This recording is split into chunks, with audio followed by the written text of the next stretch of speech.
We're just going to get started.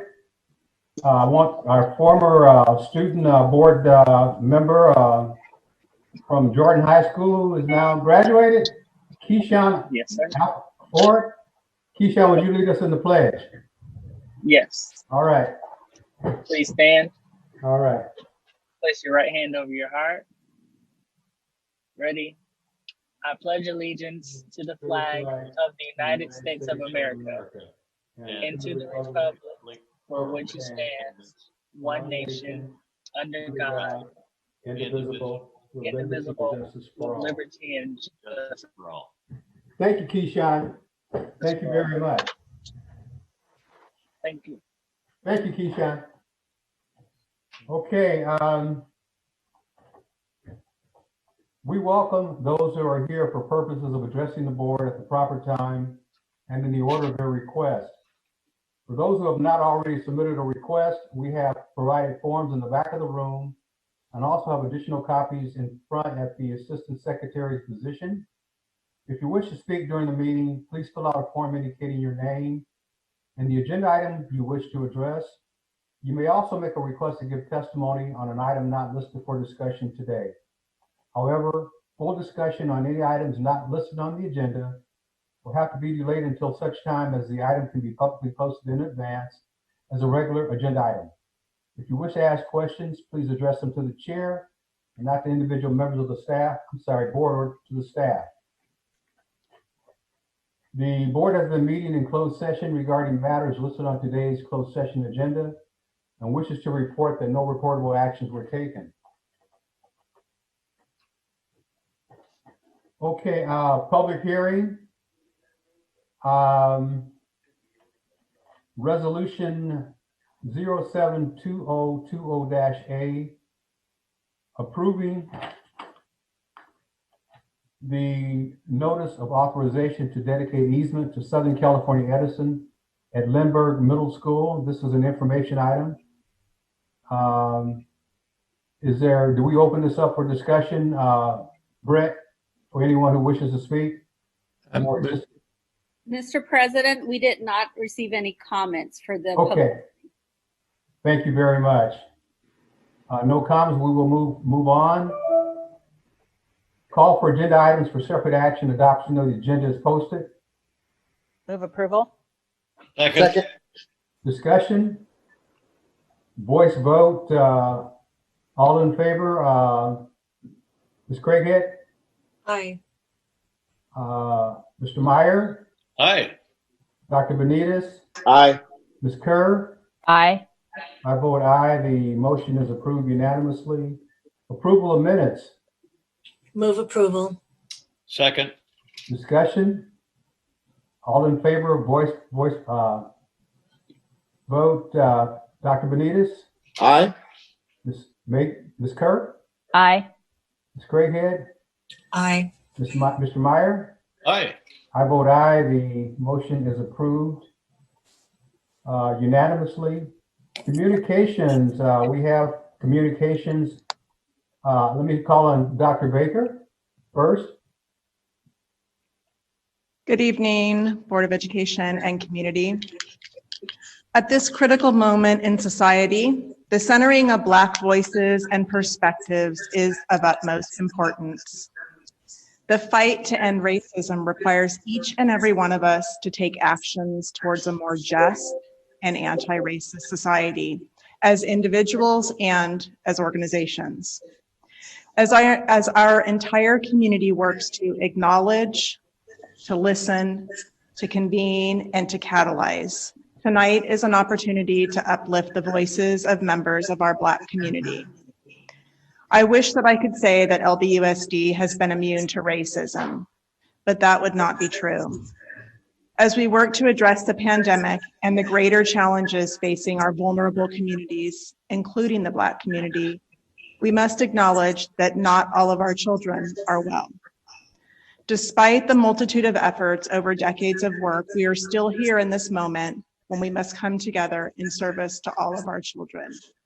Tonight is about listening and acknowledging. And I'm going to pass back to Dr. Williams to tell us about the invitation of those who will speak on behalf of the Black community this evening. Thank you, Dr. Baker. We have extended an invitation to certain members of the community to come out and share with us their work on their information on the work that has been done, that they have contributed to on behalf of our students. And they're here to share that information with us. And the individuals who have been invited, that this was also developed with the collaboration of my fellow board member, Megan Kerr. So let's hear from our members of the community. Who's up first? Great. We'll first invite Miss Melissa Morgan, representing Black Lives Matter, into this evening's communication. Well, hello. Can you all hear me? Hi, Melissa. Hi. Nice to be part of this call. Do I have 3 minutes or 2? Round timer. All right, here we go. So officially, I am not representing Black Lives Matter. I am a community resident, a parent, a volunteer, and an anti-bias educator. I have been learning from Black Lives Matter and volunteering with the organization, but I am not a spokesperson. They're a leaderful organization, and I happen to be working with them and learning from them. So I don't want to say that I'm officially representing them, but I am here to lift up what I have been watching Black volunteers who've been working nonstop, tirelessly, in between full-time jobs, parenting, caretaking, and dealing with the coronavirus's impact on Black lives, many of whom are Black Lives Matter activists, advocates, and volunteers in the community. I have been watching these women every night, having calls, volunteering, doing the hard work to research and try to engage and learn from your system as a school district and how to give other parents access to information. So I'd like to lift up some of the demands that Black Lives Matter has made and that other Black parents that I've been learning from and working with are sharing. First, I want to say and acknowledge that racism exists systemically and it impacts our young people here in Long Beach. We need anti-racist reforms to happen in our school district, and we really need to address anti-Black sentiment. I'm really looking for you all school board members in our district to use the word Black and to talk about Black students specifically. You may know I moved here 20 years ago to work on addressing racism and building safe and bias-free schools. I've worked with several nonprofits across Southern California and here in Long Beach. And still 20 years later with my own children, in just leaving elementary school and high school and in middle school, they still are experiencing really extreme anti-Black sentiment from educators, from their peers. Our youth have amazing ideas of how to engage teachers, educators, and parents in building more bias-free, safe, inclusive, respectful schools and to be able to uplift and center Black students. So I've been working with students and teachers and educators who are seasoned as well as new from Orange County to LA County. And I know that implicit bias, anti-bias training, does work if it's instituted across the school district. Black Lives Matter and other Black parents would like to see our school district here in Long Beach fund implicit bias trainings that are mandatory for all district level staff, principals, management. We'd like to see you all hire more Black teachers, administrators, and support staff. So building that into your recruitment and into your retention plans. We'd like to see Black Lives Matter curriculum built into the schools, as well as other Black history, Black studies, and ethnic studies, so that our young people can learn additional history about who they are and feel proud about who they are and be affirmed about their culture. Would also like to see the district track, how are Black students doing? And since I was volunteering with NAACP at the end of last year, Superintendent Steinhauser shared some data about how Black students are comparing with testing scores in comparison to other students of other racial groups. Our children are suffering, they're struggling, and I would say this is a case of emergency, an educational emergency where we need our school district partners, the leaders there making the decisions to Keep Black on your agenda. Let's hear about how Black students are faring, not just all people of color, but particularly we need to hear about Black students. We need to know that you are concerned about them and that the status quo is not okay. We are not okay. We are dying from the coronavirus. We are failing in our schools. We're being failed. We're being disproportionately disciplined. You have the data, and I've been working hard to let other parents see it because we're not hearing you talk about it. We need you to talk about it, address it, be bold, stretch yourselves, and make difficult decisions to not just be equitable, but to be mindful and address your own interpersonal and subconscious anti-Black sentiment. I say that because I myself, as a Black leader and implicit bias educator, have been really battling with my own personal anti-Black sentiment that as a person who has been part of the status quo and working for large institutions over the years, it's taken a lot of personal reflection to see our children and our neighbors who are Black and poorer than us, they are suffering because we're not taking it seriously and we're too concerned to not ruffle white people's feathers.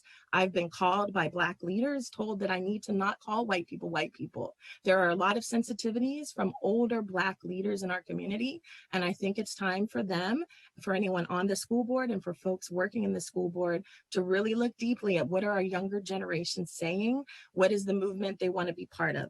I am willing to help bring together people to sit at the table that you sit at, who are willing to work and share their experiences as Black people, people who are poorer, maybe without the great education level and background you may have. We have a lot to offer. They have a lot to offer.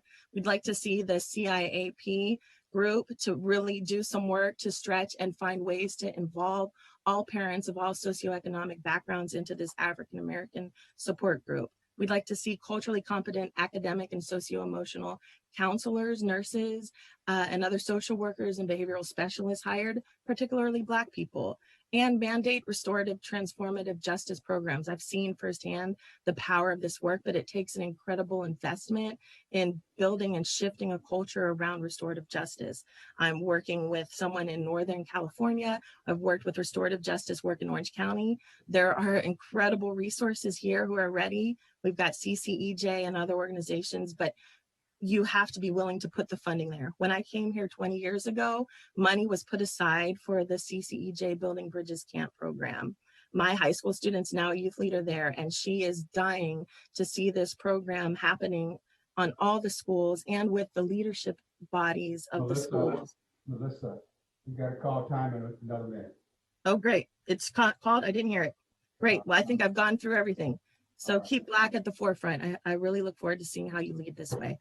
Thank you, Melissa. Thank you very much. Bring up the next speaker. I believe the next speaker was Minnie Douglas, and she's not able to join, so I will read her comments for her. Okay. Okay. I'm unable to attend the board meeting due to the pandemic. Therefore, I'm submitting my comments in writing. Recommendation. The city of Long Beach has a large number of African American service providing organizations and faith-based organizations. I believe planning and implementing a forum to bring all of these groups together to discuss what each is doing and working with school-age African American children and how the district can assist in their endeavors to enhance the education of this population. The forum will provide input relative to what is needed and how to go about meeting these needs. Thank you and congratulations, Mr. Steinhauser. Thank you for many years of service to the community as Superintendent of Long Beach Unified School District. Under your leadership, the district has been instrumental in providing quality programs to enhance the educational aspirations of students. Your keen awareness and recognition of the unique educational needs of African American students is truly exemplary. I appreciate it and wish you a wonderful retirement. Dr. Williams, thank you for being an advocate for all students. I am grateful for the efforts you expended in spearheading the forum for students of color at Cabrillo High School. The forum allowed input from students and parents regarding their educational desires. I believe this forum was the impetus for change in the district in developing programs which aided students of color in educational aspirations. In addition, thank you for asking me to serve on the advisory committee with a goal of increasing the number of African American students enrolling in advanced placement classes. As a result of this committee work, which has had as members school counselors, teachers, community members, and business representation, the district had an increase in the number of African American students taking advanced placement classes and passing the examinations. Your leadership was a driving force for this committee. Thank you. Congratulations to Dr. Jill Baker as you assume the role of superintendent. I wish you much success in fulfilling the obligations of this position. Thank you very much, Letitia. Let's move on to the next speaker, Next speaker, we'll welcome in Mr. Al Austin. Councilman Austin. Thank you, Dr. Williams. Can you hear me? Yes. All right, well, appreciate the opportunity to share comments this evening about Long Beach Unified's work on behalf of students of color, particularly Black students. As a parent, Council member, I think we may have lost your audio.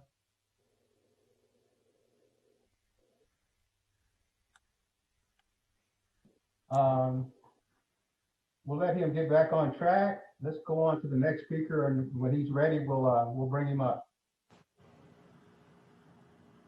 Our next speaker is Mr. Ntek. Hello, can you hear me? Yes. Hey, good afternoon. Thank you, President Williams, the board, for having us. I really want to thank the efforts of Dr. Benitez, board member Kerr, for helping make this happen today and bringing us together to have this open line of communications. My name's Uduak Joe Ntek. I've been a parent at Long Beach Unified for nearly 2 decades. I volunteered hundreds of personal time volunteering at multiple schools for my children and other children. I helped found the Long Beach Robo Bowl that still goes on to help kids in STEM in Long Beach Unified. I'm the first Black faculty member in the chemical engineering department at Long Beach State in 2015, and I'm the vice president of the Long Beach City College Board of Trustees. This is an incredibly important time in discussion, and I wanted to share what we've been doing at Long Beach City College, that we recognize there is an anti-Black culture in our institution and in our community. And it's really important that we don't sugarcoat it or pretend it doesn't exist, because it does. So at Long Beach City College, we've looked at the data, provided some by Dr. Lund, that 45% of all Long Beach Unified students who go to college come to Long Beach City College. Of those students, we have the largest Black student population in higher education in the city. We actually have more Black students who go to Long Beach City College now than go to Long Beach State. And so when we talk about serving the Black community, Long Beach City College is the epicenter of that activity. On campus, we have adopted the Long Beach Framework for Reconciliation as a blueprint or a process for us to develop our own solutions. So listening, acknowledging, convening stakeholders, and coming up with a plan for systemic change. We have done that. So we had a bold resolution that declared Black Lives Matter that was adopted by our board as a policy statement of our institution.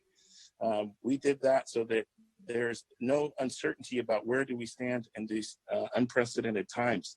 We jointly have worked together on the College Promise, but recognize the current College Promise was not designed for all students. It's time to revisit that with an equity lens, and I think we are committed as an institution, building on our partnership with Long Beach Unified. I did participate in a schools forum with a number of members of the public and elected officials, because we did not feel that we had the voice at the current school board. And we're thankful that we have this opportunity today, and we want to have more conversations, but there's work to be done. And I just want to say to Dr. Williams, we recognize the work you have individually done over the years have been incredibly difficult. None of us question your integrity or your motive or your achievements, but all the work we have done is not enough. We must do more, and we are committed to working with you to do more, whether that ends up furthering more ethnic studies, expanding a teacher training pipeline that includes Long Beach City College, doing joint programs and joint campuses between Long Beach Unified and Long Beach City College so that we can expand dual enrollment, create programs that students can graduate with their AA degree and their high school diploma at 18 to have better job opportunities, better educational achievement. Because we looked at our numbers at Long Beach City College, Black students have the lowest graduation rates, the lowest transfer rates, the lowest GPA, and it's not a genetic thing, it's a systemic racism issue. And we are recognizing and working to fix that. We have not reached the mountaintop, but we are committed to working together through an open line of communication and partnership to build up, to make it truly inclusive so that we can really lift all boats and live up to all of our goals and aspirations. With Long Beach Unified, we're committed to working together with you as we navigate to serve the whole body. Board for having us speak today, and look forward to continue to work with all of you in the coming days and weeks. Thank you, Trustee. It's appreciated very much. Thank you, sir. All right, let's bring up our next speaker. We're going to go back to Mr. Al Austin. Al, are you available? Councilman Austin?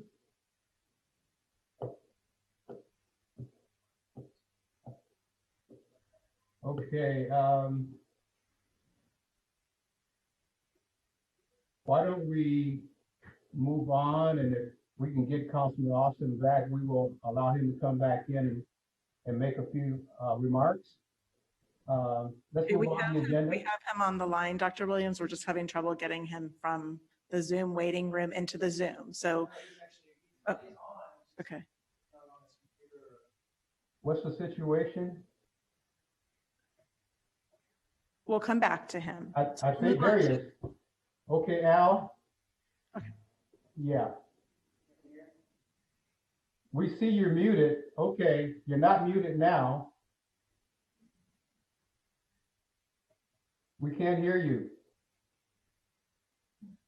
We'll come back to you to see if you can get that fixed, but we'll come back to you.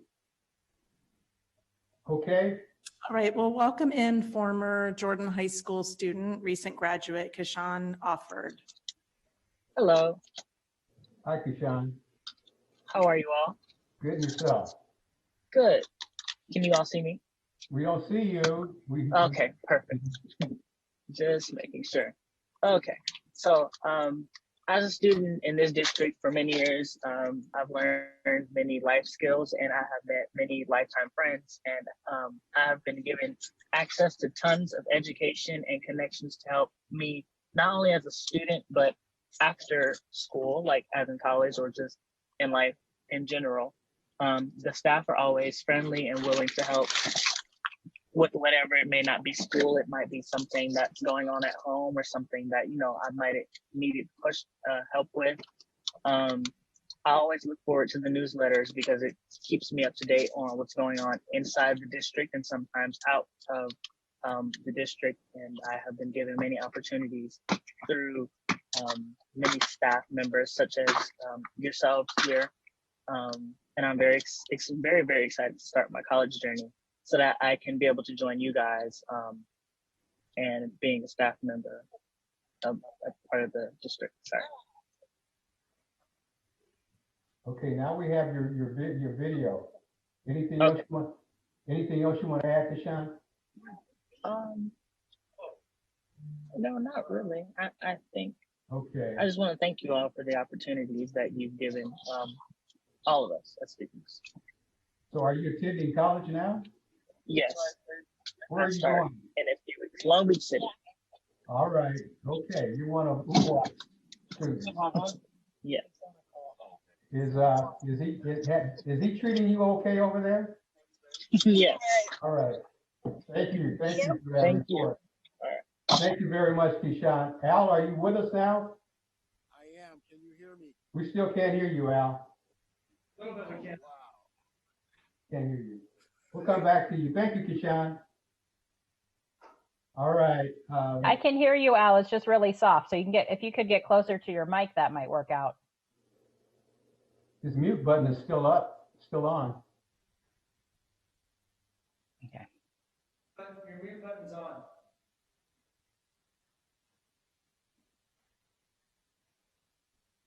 Okay, it looks like we lost him altogether.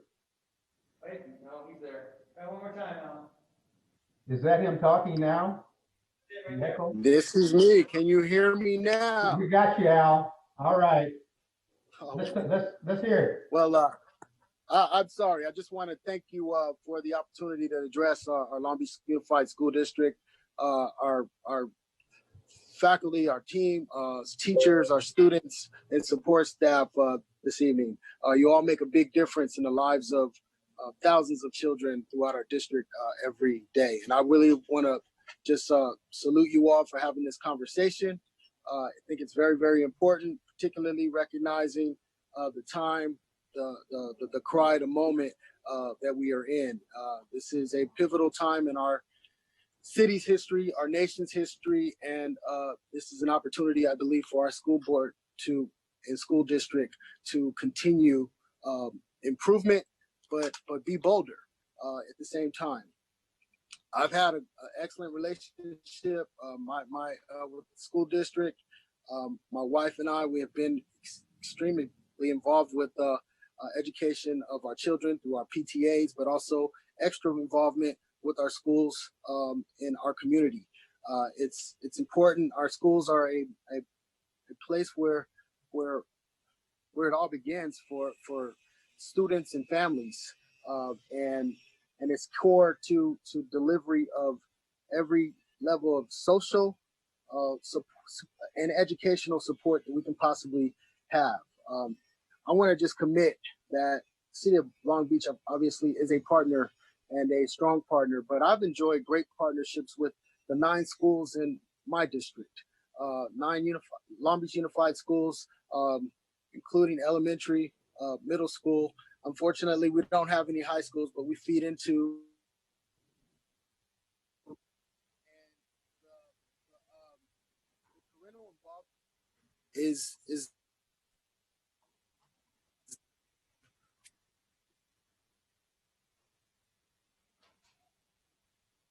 We lost the audio, Al.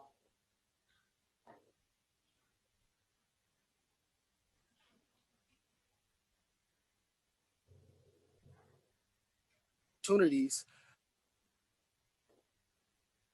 Understanding the disparities in that regard. The 8th district is arguably most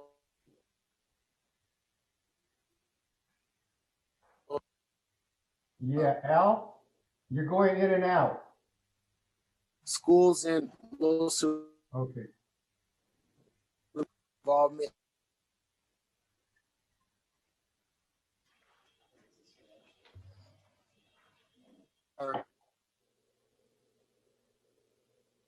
Al? And so we need to be creative in terms of how we reach those parents, Black parents, brown parents, have an impact on outcomes. Also want to just appreciate the work of the district. The vast majority, if not all, of men and women of color, and that should be saluted. Edward Samuels, at Hughes Junior Middle School, an exemplary example. And then the support that our family has received. Well, the work of the Concerned Black Parents organization, the work of the Young Gifted and Black program at Hughes Middle School, the AVID programs, and the Male Academy. But the children that can improve that, we will be better off.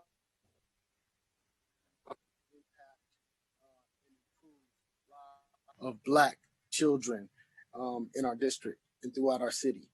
And so finally, I'd just like to just say that I also really appreciate the partnership and support of to help us establish an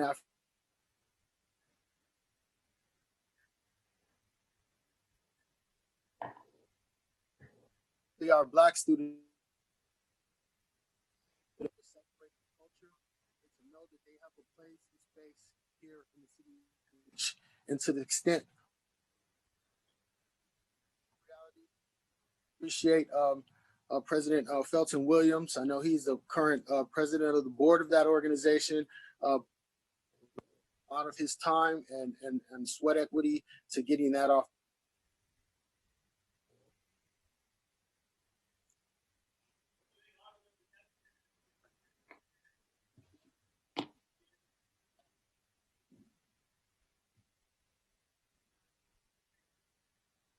Thank you, Al, very much. We missed a lot of it because the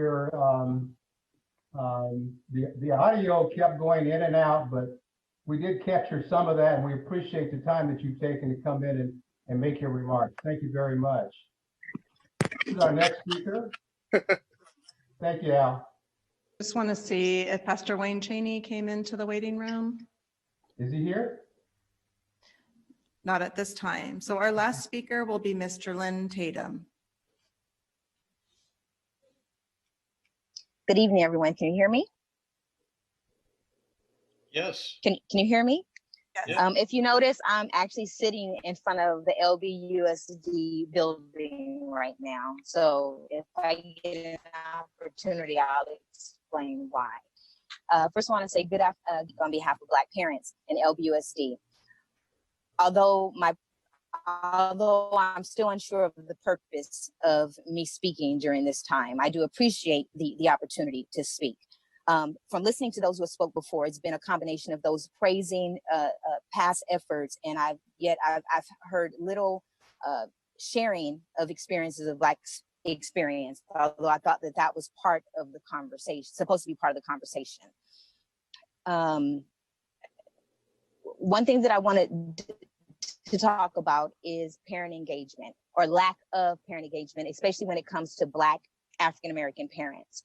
I've been involved with the school district for over a decade. I was involved prior to my children even being school age. And time after time, year after year, very few Black parents are present. So after working with different organizations and community groups, trying to figure out why are they not present? And the one thing that I keep kind of coming up with is a lack of effort from Long Beach Unified to actively engage Black parents. Our needs are different. There's barriers. One barrier is our community is diverse. There's no place in Long Beach where you can go and say that's where all the Black people are. That does not exist.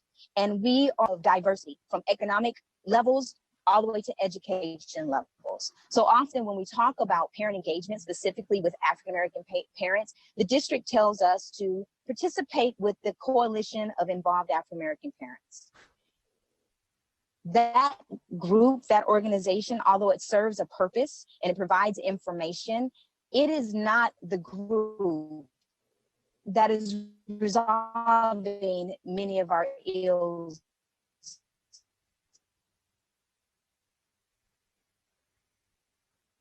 with our students. For example, whenever parents have concerns, whether it be specific, their voices are not heard in that space. They're actually not attempted to give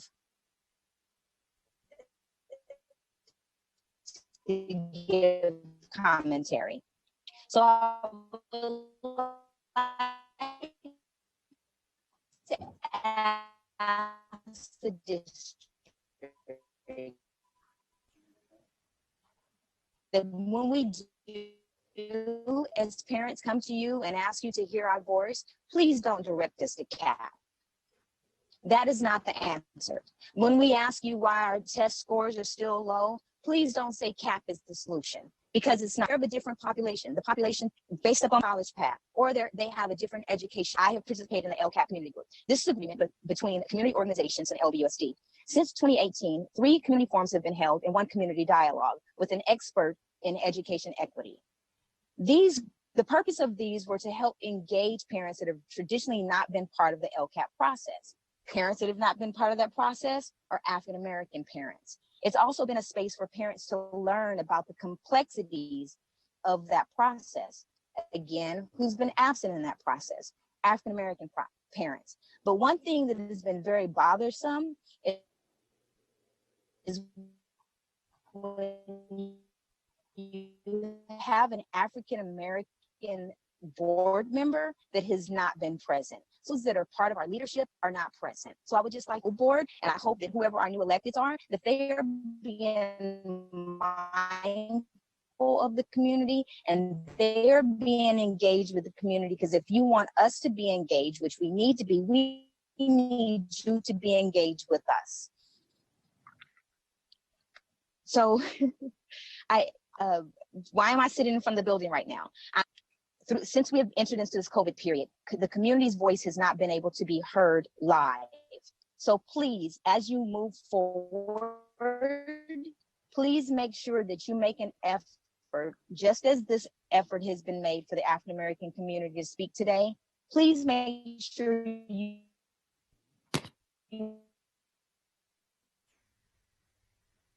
Thank you, Ms. Tatum. Thank you very much. Thank you. Effort for voices to be heard live via instead of being read by staff members. And thank you. Thank you. Thank you very much. Are there any other speakers? Dr. Baker? That concludes our speakers for this item. All right. I want to thank all the speakers who took time to speak. We heard your input. We appreciate your comments, and all of that information will be taken into consideration as we move forward. Thank you all once again. We are now at public testimony on items listed on the agenda. Do we have any testimony, Letitia? Yes, Mr. President, we have 58 comments under agenda items. We're not going to deal with 58 comments. We can expand it to, let's just get the consent of the board. As much as we did before on the comments, the number of comments that have come in, how do you want to move forward on the comments? I think the last time we added, what, another 10 or 15 minutes to the comments? The last time you extended it to 1 hour and limited the comments to 2 minutes. Okay, what's the preference of the board in moving forward on the comments? Letitia, how many? Go ahead. Sorry, board member. Letitia, how many do we have for non-agendized items? Do we have a list of that as well? Yes, for non-agenda, we have 10 comments. Okay. And 58 for items listed on the agenda. That is correct. So I would support extending time for items listed on the agenda. Okay, we need to have a definite time on this, and not indefinite. It won't be indefinite. I would support, like we did last time, extending public comment on items on the agenda 30 minutes, 30 minutes more. Okay, Letitia, we'll extend it 30 minutes. Okay. Do you have extra folks who can help you do the reading then, if you're going to do it? We have it covered here. Okay, thank you. Okay, so I will begin with the first one, which is from Priya Bal Sen. My name is Priya Bal Sen. I'm a parent of 2 children in Long Beach Unified School District who will be beginning 2nd grade and 6th grade this fall. I also directly work with special needs students and families in LBUSD and in neighboring districts. Safety is a priority, and I commend LBUSD for taking the necessary steps to ensure the safety of our teachers, staff, students, and families during the pandemic. Thank you for the opportunity to address several concerns for special needs students and students of color as LBUSD moves forward with reopening this fall on a virtual platform. Many of our LBUSD students struggled with access to a meaningful and enriching curriculum in the spring. The results of the LBUSD Home Learning Survey highlighted many areas that need to be addressed.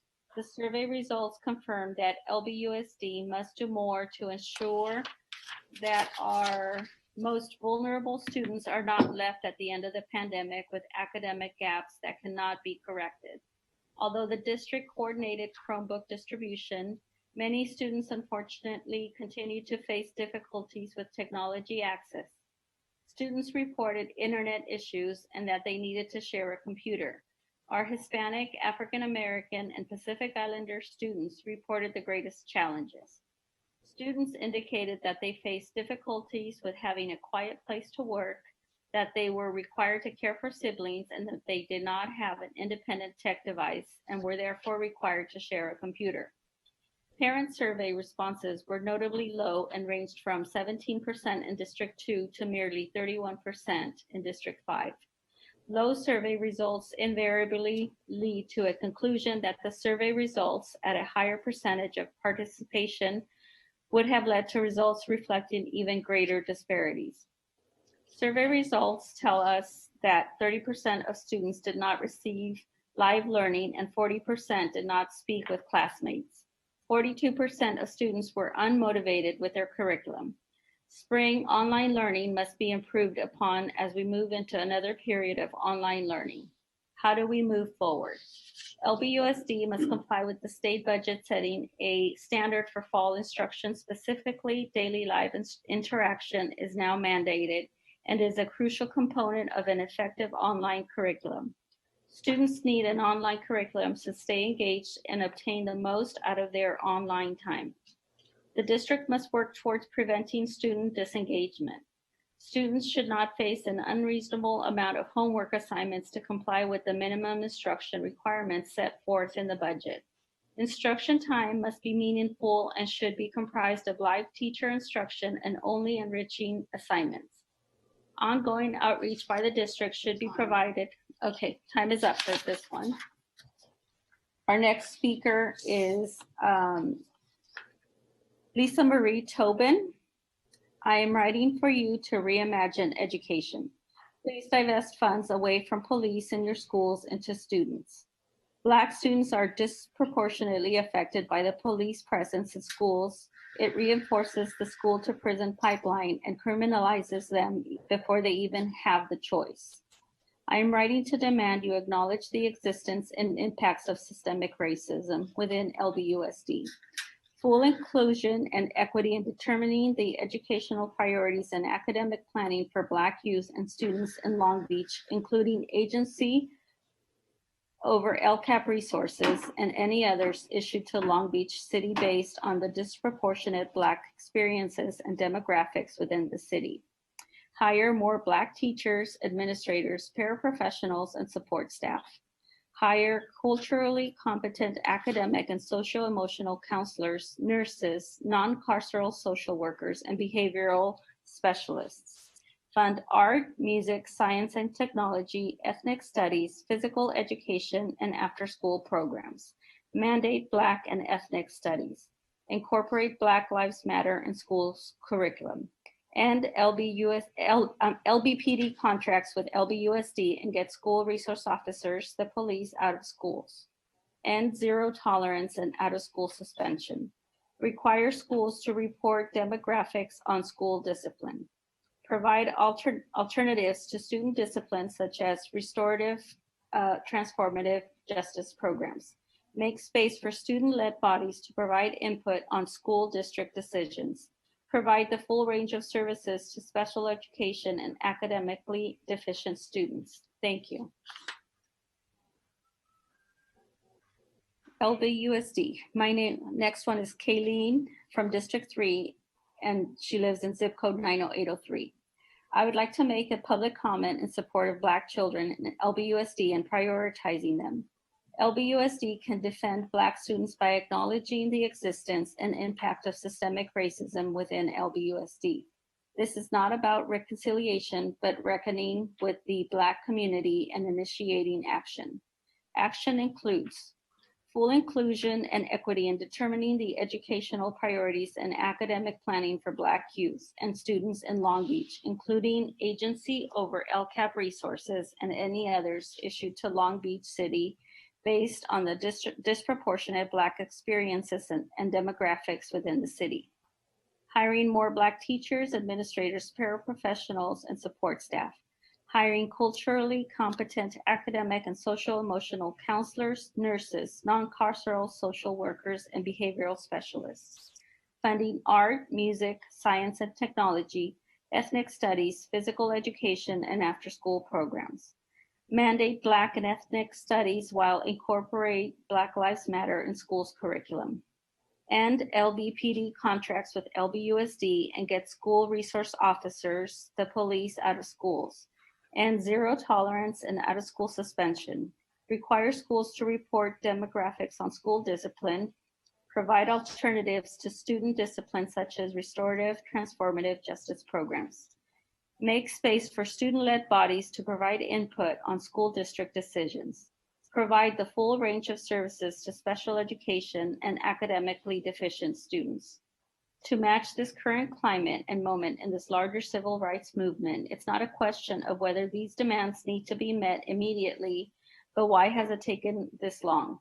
We have to believe the Black community and their experiences. They know what is best for the community and children in LBUSD. Not listening to their demands is perpetuating white supremacy culture of dismissing Black people's experiences and not treating them equal. Black children do not feel safe emotionally, physically, psychology in our schools. This is unacceptable and Black students must be prioritized over white comfort. If white staff, teachers, or students feel safe in our schools, then that automatically equates that Black and brown students do not. I refuse to allow my white children to feel safe at the sake of Black and brown students not feeling safe. I have firsthand seen implicit bias and systemic racism in LBUSD while volunteering in my kids' classrooms and being part of the Inclusion and Diversity Committee.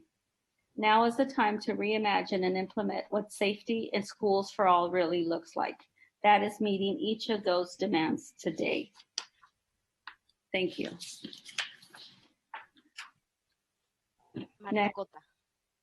Go ahead. Buenas tardes, superintendente y miembros de la mesa directiva. Mi nombre es Marta Cota, directora ejecutiva de Latinos in Action, una organización sin fines de lucro con la misión de crear una sociedad más justa y equitativa para todos a través de la solidaridad y el respeto y la acción. Mi comentario es acerca del artículo número 25. Que el distrito haga completa inclusión y equidad en la determinación del éxito académico para jóvenes y estudiantes negros en Long Beach, idealmente contratando a más maestros negros, personal de apoyo y profesionales. Gracias, Marta Cota. Good afternoon, Superintendent and board members. My name is Marta Cota, Executive Director of Latinos in Action, a nonprofit organization with the mission to create a more just and equitable society for all through solidarity, respect, and action. My comment is in regarding item number 25, that the district make full inclusion and equity in determining the academic success of young people and Black students in Long Beach, ideally by hiring more Black teachers, support staff, and professionals. Thank you, Marta Cota. Next. This one's from Monica Santa Esteban. My name is Monica. Zip code is 90808, and I am commenting on item number 25, equity policy. I would like to see more people of color represented throughout your administrative positions, elementary through high school. You won't even imagine what an impact this can have on students who can actually look up to them and feel understood because that administrator comes from the same backgrounds and gives them hope. Next, Elaine Ocampo. Dear esteemed members of the school board, my name is Elaine Ocampo, and as a faculty member at CSULB, zip code 90840, I serve as a humble liaison not only between high school graduates from LBUSD who move on to attend CSULB, but also as an internship coordinator for graduate students who are fortunate to not only complete their internships with your district, but eventually move on to be employed by LBUSD. I am proud to be part of an educational team that embraces the motto of no barriers, as I represent a philosophy born from one of the most diverse campuses in the CSU system. Anti-racist reforms must begin at the K through 12 level, and as part of the pipeline between LBUSD and CSULB, please consider this request by proposing an action plan to be carried out by LBUSD. Respectfully, Elaine Ocampo. Next is Bill Weeks. My name is William Weeks. I am a teacher for LBUSD. I believe schools should remain closed as long as there are so many new cases being reported. I also want to comment on item number 25, equity policy. My father was a staff reporter for the LA Times and Newsweek. Newsweek described him as being one of the 10 most important writers of the civil rights movement. My sister registered voters in Mississippi right after 3 workers were killed. I have participated in many demonstrations and am best of friends with Miguel Garcia, who elevated the use of discovery using police records to an art form for civil rights lawyers. Our political leaders must stop police departments from destroying their files to prevent bad apples from being discovered and dealt with. We need to make sure that all students have access to the internet and have good computers. Students need to develop their critical thinking skills by being exposed to the history of slavery, the history of the Civil Rights and Voting Rights Acts, and the bias of police departments.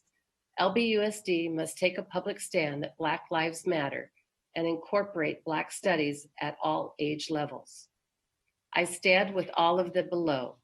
Acknowledge the existence and impacts of systemic racism, fund implicit bias mandatory trainings, hire more Black teachers, administrators, and support staff, incorporate Black Lives Matter in curriculum, mandate Black and ethnic studies, fund art, music, science and technology, physical education, and after-school programs, hire culturally competent academic and social emotional counselors, nurses, non-carceral social workers, and behavioral specialists, mandate restorative, transformative justice programs, fully incorporate student-led bodies to provide input on school district decisions, provide the full range of services to special education and academically disadvantaged students. Thank you for your attention, William Weeks. Next, Alex Friedman. Good evening, my name is Alexandra Friedman. My zip code is 90815. I am a parent of an LBUSD student, and my comment is regarding item number 25, equity policy. I am writing in support of Black Lives Matter Long Beach demands of LBUSD, which are acknowledge the existence and impacts of systemic racism, fund mandatory trainings in implicit bias for all staff and teachers, hire more Black teachers, administrators, and support staff, incorporate the Black Lives Matter curriculum, mandate Black and ethnic studies, fund art, music, science and technology, physical education, and after-school programs, hire culturally competent academic and socio-emotional counselors, nurses, non-carceral social workers, and behavioral specialists, manage restorative, transformative justice programs, fully incorporate student-led bodies to provide input on school district decisions, provide the full range of services to special education and academically disadvantaged students. Thank you for your attention to these incredibly important educational equity issues. With the school year starting online only, I have serious concerns that our shameful achievement gap will continue to widen, disadvantaging Black, brown, and poor students.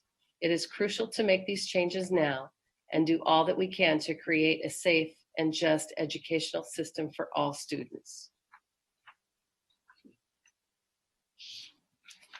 Next, we have, my name is Jacqueline Viali, living in zip code 90803, and I am commenting on item number 25, equity policy. I believe it is imperative that the Long Beach Unified School District acknowledge the existence and impacts of systemic racism, both in our school system and in our communities in general. It is critical that we hire more Black teachers, administrators, and support staff to reflect the student demographics of our schools. The curriculum must incorporate Black Lives Matter, and ethnic studies must be mandated. We can no longer ignore and misrepresent the past or the present. The consequences are too dire, and we are aware of the terrible consequences already perpetrated on Black community members. In addition, LBUSD must fund art, music, science, and technology, physical education, and after-school programs that are equitably available to every student at every school. We must also mandate restorative, transformative justice programs and fully incorporate student-led bodies to provide input on school district decisions. Finally, LBUSD must provide a full range of services to special education and academically disadvantaged students. Thank you for your time. Now we have Maria. María Gutiérrez. Buenas tardes, superintendente y miembros de la mesa directiva. Mi nombre es María Gutiérrez. Mi comentario es acerca al artículo número 25. Estoy representando a Latinos in Action, donde un gran número de padres estamos buscando la inclusión completa y equidad en la determinación del éxito académico para jóvenes y estudiantes negros en Long Beach.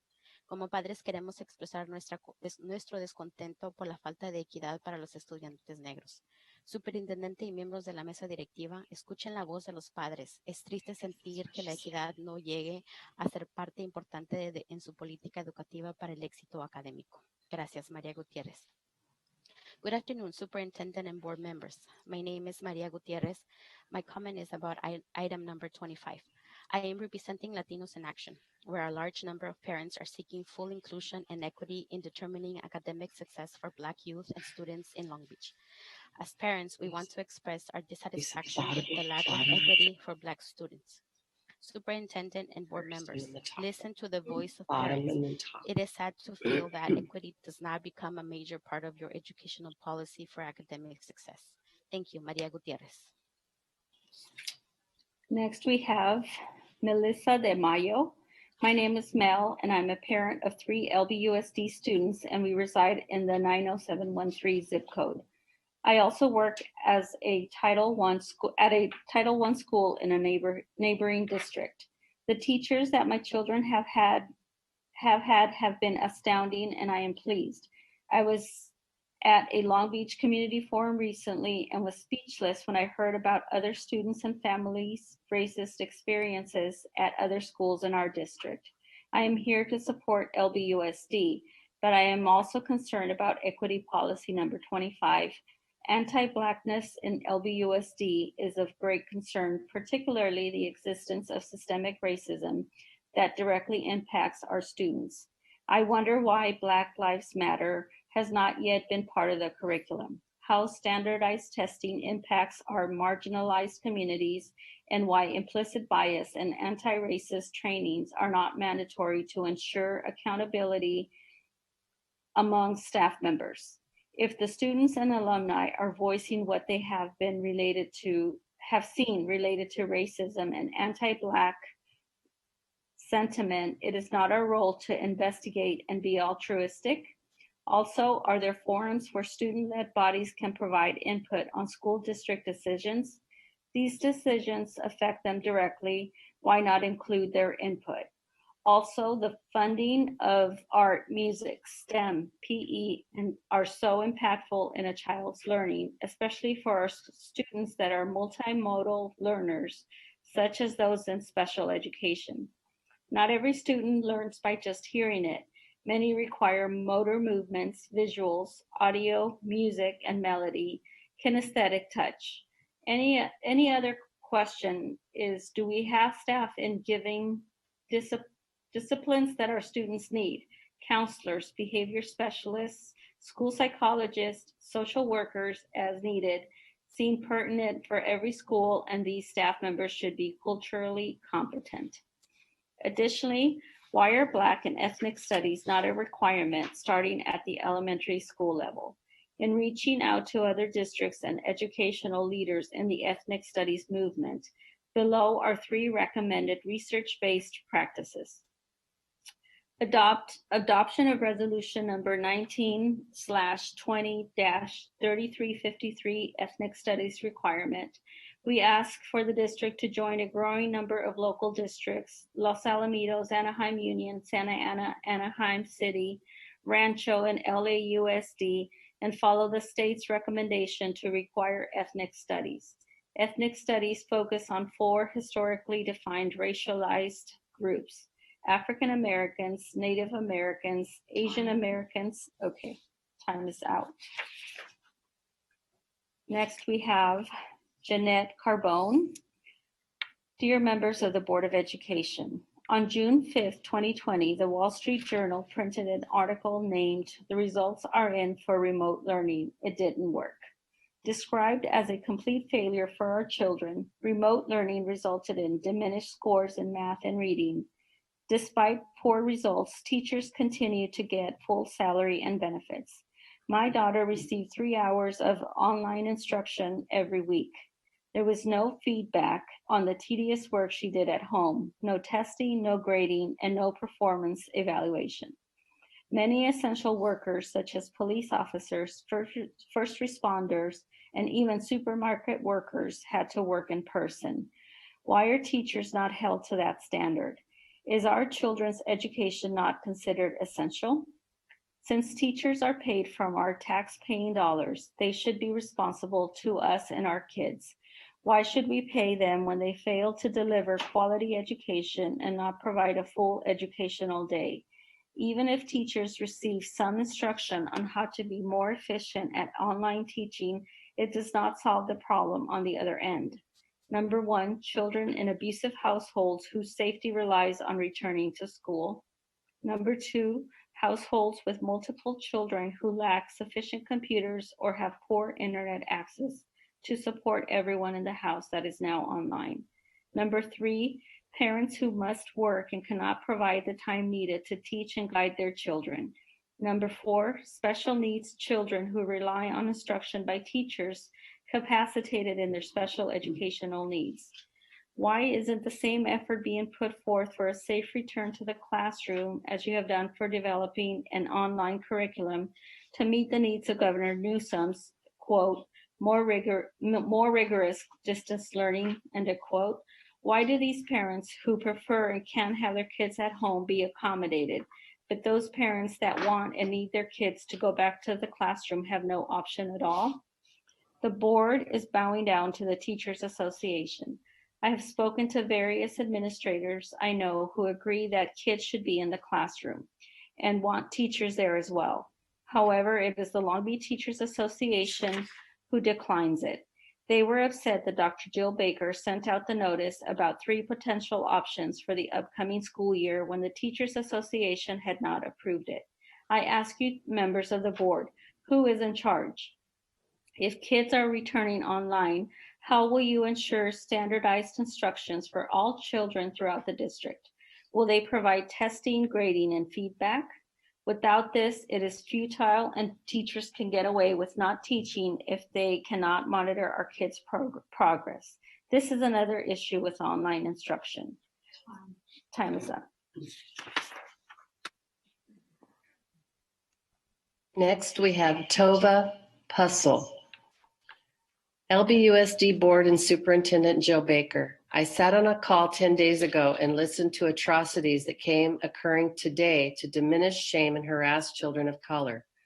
I heard of LBUSD who put children in blackface because they were not enough people of color in the drama class. A school dance club was allowed to form, made up of primarily Black girls wanting to perform cultural dance, and then it was dismantled and they were told they could join the regular dance group. School police letting white kids off the hook for infringements and punishing Black kids. This must stop. Please make children of color a priority. Respectfully, Tova Pulsel. Long Beach, California, 90807. Then Tova also submitted a second email and submission, and it reads, please let me submit again with the proper language. My name is Tova Puzzle. My zip code is 90807, and this is for item number 25, equity policy. I strongly believe there is an urgent need for anti-racist reform in our school system. Please support the lives and success of Black children. Respectfully, Tova Puzzle. Next is Destiny Ferguson. My name is Destiny Ferguson. I live in 90805, and this is about item number 25, equity policy. LBUSD educated thousands of children of color and Black kids. These children cannot grow up with the same white supremacist curriculum as previous generations if they are to change our world for the better. We as parents demand that you make changes that will be in effect for the 2021 school year and beyond. Hire more Black teachers and school administrators and support staff. Kids need to see themselves in the adults that are educating them and surround them every day in their learning. All staff in LBUSD needs to undergo implicit bias trainings, and this should be an ongoing thing as no one can unpack their biases within a single afternoon. Make Black Lives Matter a part of the culture of the schools. Let us know you see and value our children by mandating Black and ethnic studies at every grade level in the district. There needs to be restorative and transformative justice programs. Fund the arts in underserved schools. Stop treating our Black kids like they are a problem when in fact the problem is the racist practices that have gone on far too long unchecked. White supremacy is in every fold of the school systems. End all contracts with school police and LBPD. Police do not belong in our schools. Stop the school to prison pipeline while the opportunity for systemic change is present. Destiny Ferguson. Next is Roberta Dennis. Hello, my name is Roberta Dennis, and I live in District 6, zip code 90806. This comment is for agenda item 25, equity policy. As a parent and educator, I have experienced our Long Beach education from both roles. In order to end anti-Blackness in our Long Beach school system, we need to do the following. Hire more Black teachers, administrators, counselors, and support staff so Black students see themselves represented in school adults. Invest in mandatory implicit bias training for all staff to combat institutionalized white supremacy. Mandate Black and ethnic study classes for students to educate students in a way that supports a just and democratic society. Be clear in acknowledging that systemic racism exists in our schools so we can fight how it has negatively impacted all our students, especially our Black children. It is time for you to be strong for our children and to take a stand in this moment to correct what has been wrong for so long. We look to you to hear our demands and take courageous and bold steps. Thank you for hearing my comments. Sincerely, Roberta Dennis. Next, from Lisa.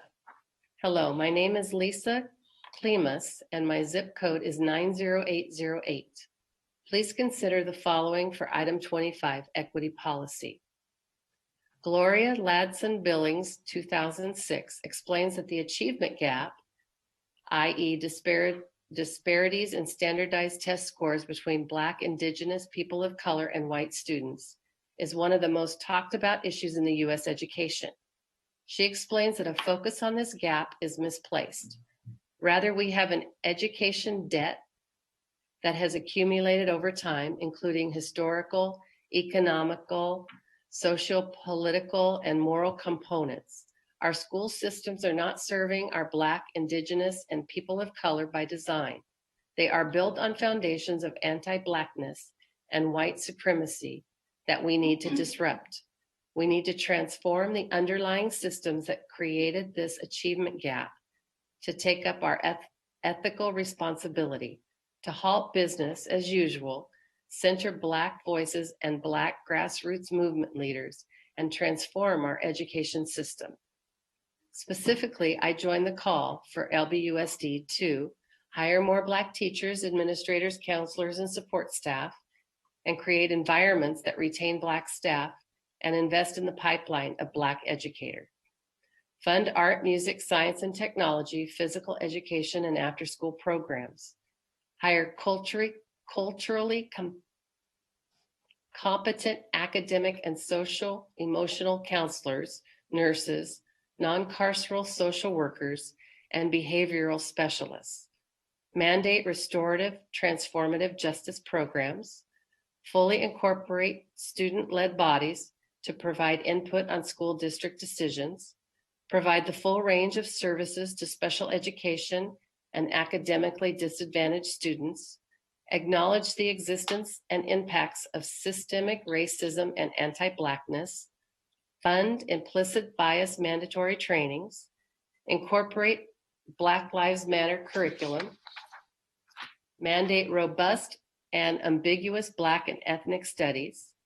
Cancel the contract with LBPD that assigns police officers to be stationed inside schools, and get rid of SROs, school resource officers, who are essentially LBUSD police that are stationed at school sites and patrol the district. Best, Lisa Klimas, LBUSD parent. The next comment I have is from Alejandra Albarran, and she submitted the exact same email that Lori just read. Do you want me to read it again? It's word for word, it's the same comment.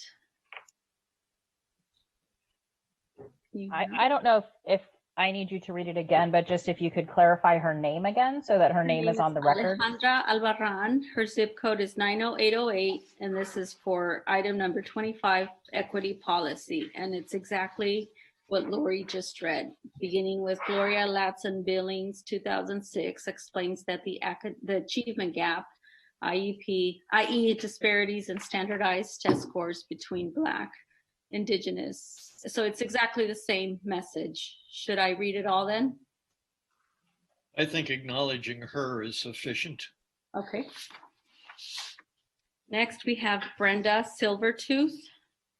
My name is Brenda Silvertooth. My zip code is 90815. Our daughter attends Tincher Preparatory School, and this comment is in regards to item number 25. Thank you for making the correct and safe decision regarding the start of schools. Our students and the staff of every school in the LBUSD will deeply benefit from your caution. I hope you will continue this trend by adopting anti-racist reforms for all of the campuses in the district. Funding everything that every stakeholder desires is impossible. That is the sad truth about educational funding. Working on these proposals will benefit all stakeholders throughout the district. Please continue to do what is right by all of our students. Thank you for your time. Next, my name is Molly Bennett. My zip code is 90807, and I am a member of the Diversity and Inclusion Committee for the LB Council PTA. My comment is regarding item number 25, equity policy. It is time for anti-racism teachings and policies to be implemented district-wide. I am in full support of the demands from BLM LB as expressed in the images below. We demand the disruption of anti-Blackness in LBUSD. Acknowledge the existence and impact of systemic racism. Fund implicit bias mandatory trainings. Hire more Black teachers, administrators, and support staff. Incorporate Black Lives Matter in curriculum. Mandate Black and ethnic studies. We demand a robust support system for Black students. Fund art, music, science, and technology, and physical education and other after-school programs. Hire culturally competent academic and socio-emotional counselors, nurses, non-carceral social workers, and behavioral specialists. Mandate restorative, transformative justice programs. fully incorporate student-led bodies to provide input on school district decisions, provide the full range of services to special education and academically disadvantaged students. Molly Bennett.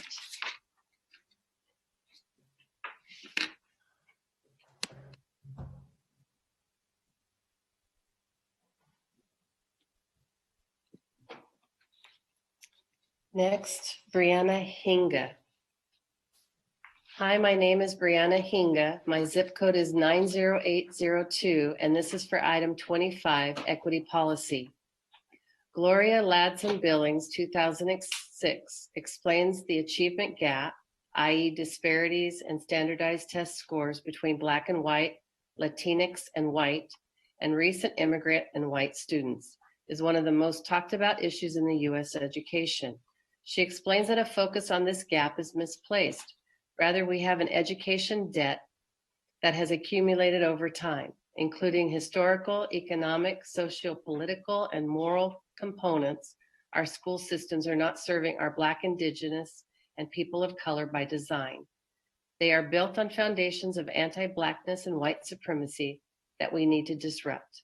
We need to transform the underlying systems that create the achievement gap in the first place, including the ways this gap is measured by standardized testing. This is the movement to take up our ethical responsibility to halt business as usual, center Black voices in Black grassroots movements, and transform our education systems.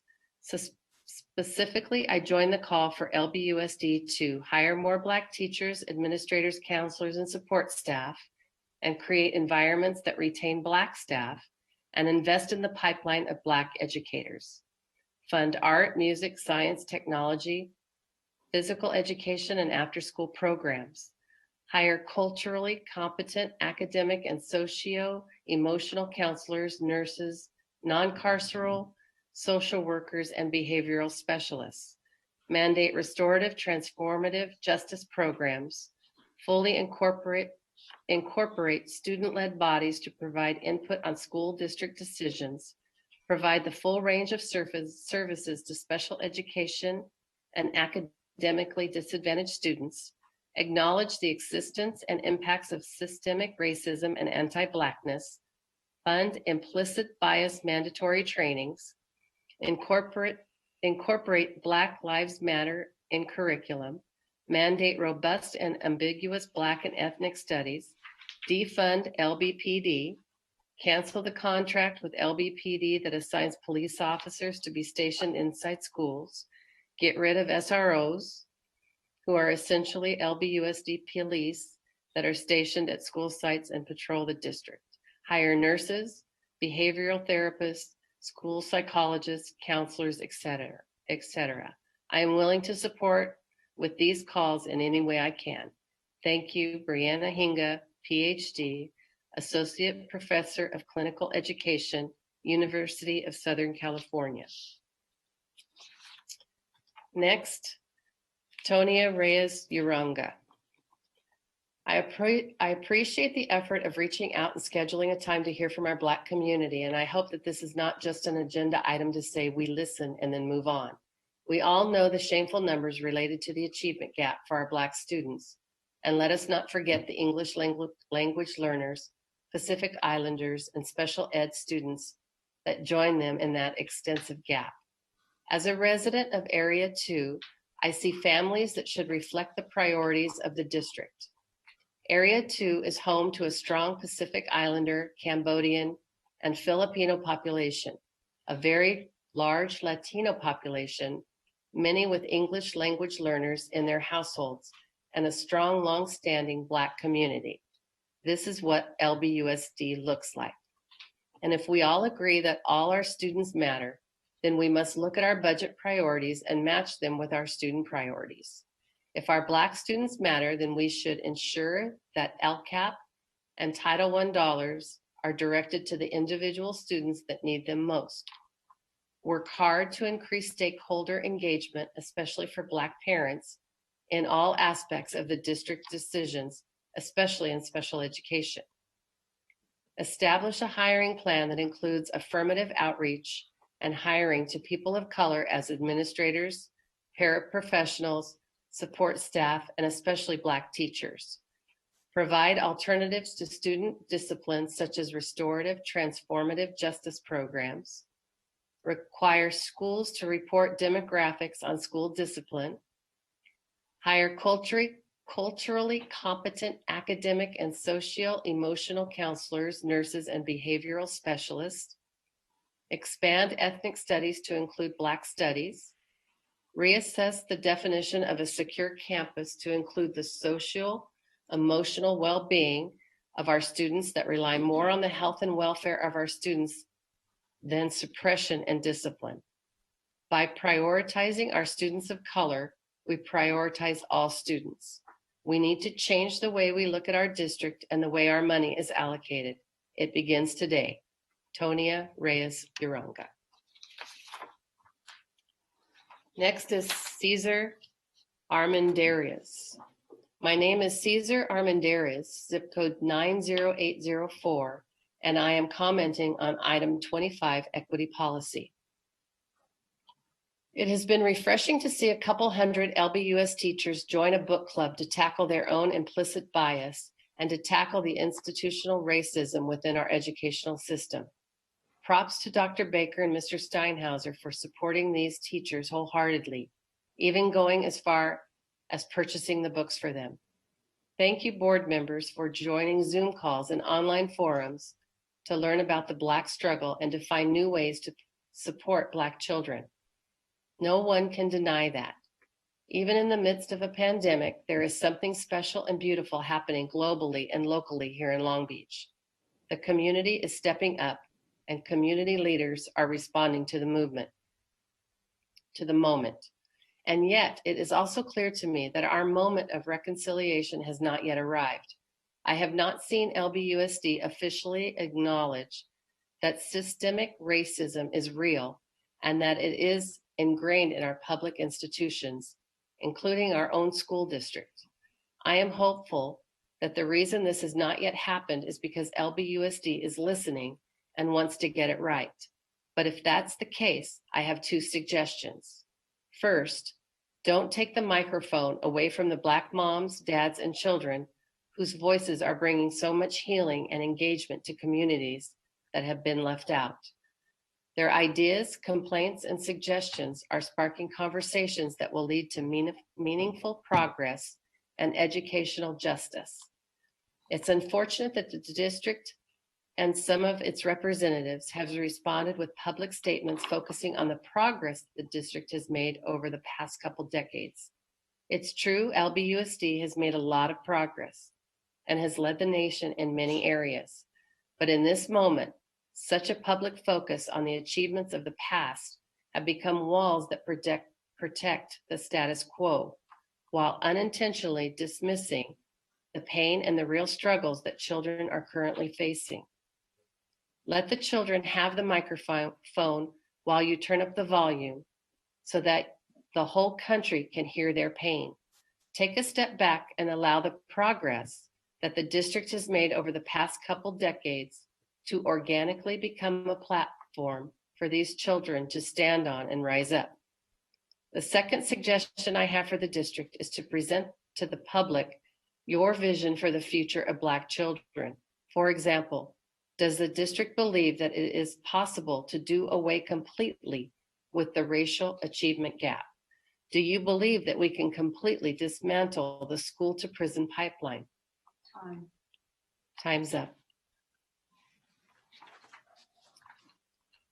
Letitia. Okay, our next comment is from Arthi Harper. Dear LBUSD School Board, I am an East Long Beach 90814 LBUSD non-Black parent of non-Black children who is deeply concerned for how Black students are faring in our school district.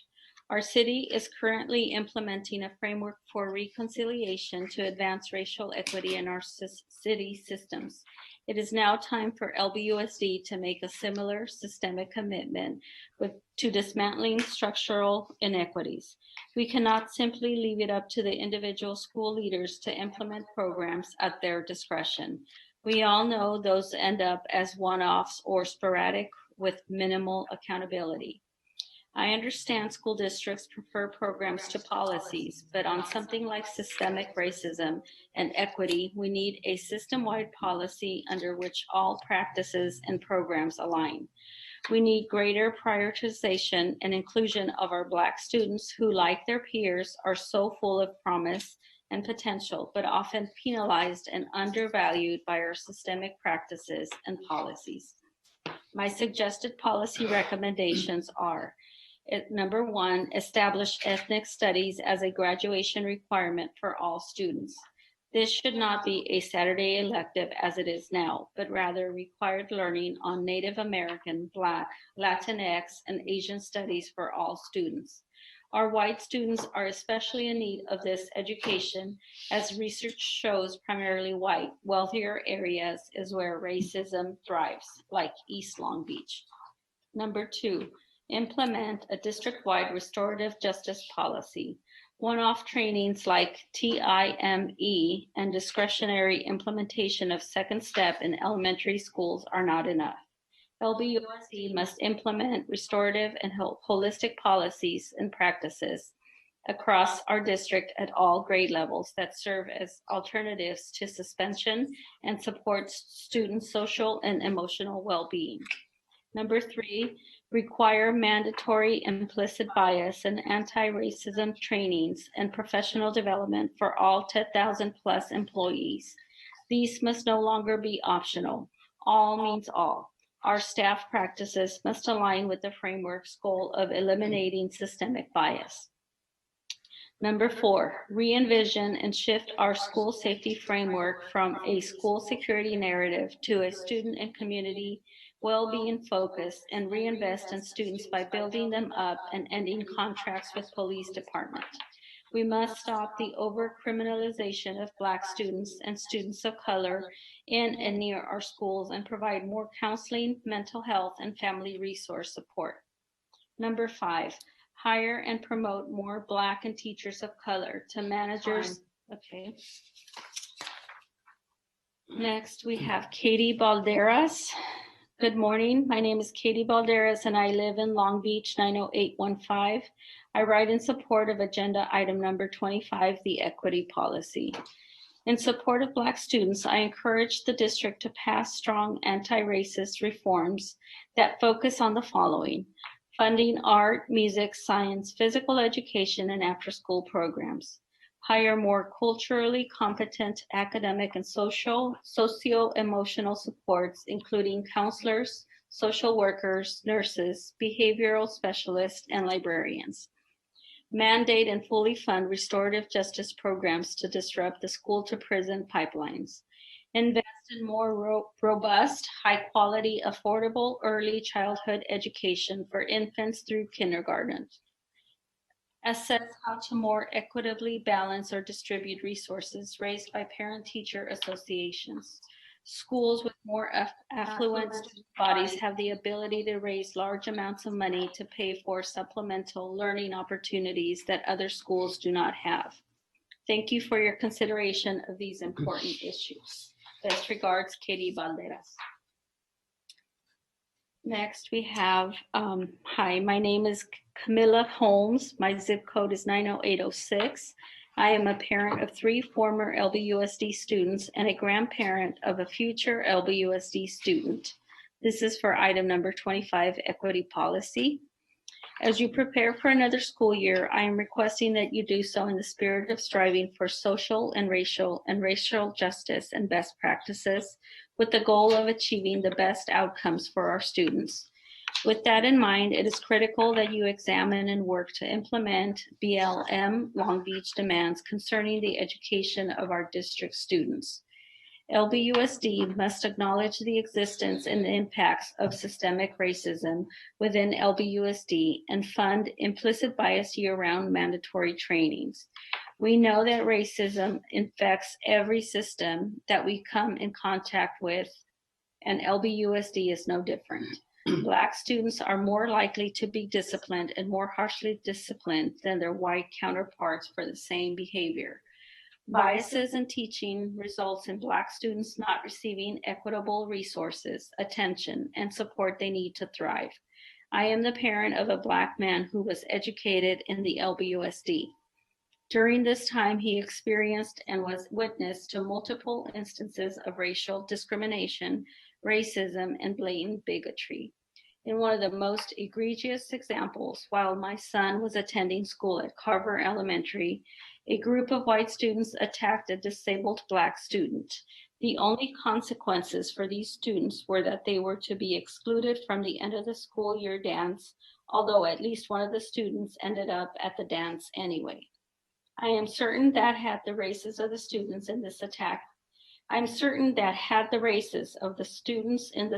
been reversed, the penalties would have been much more severe.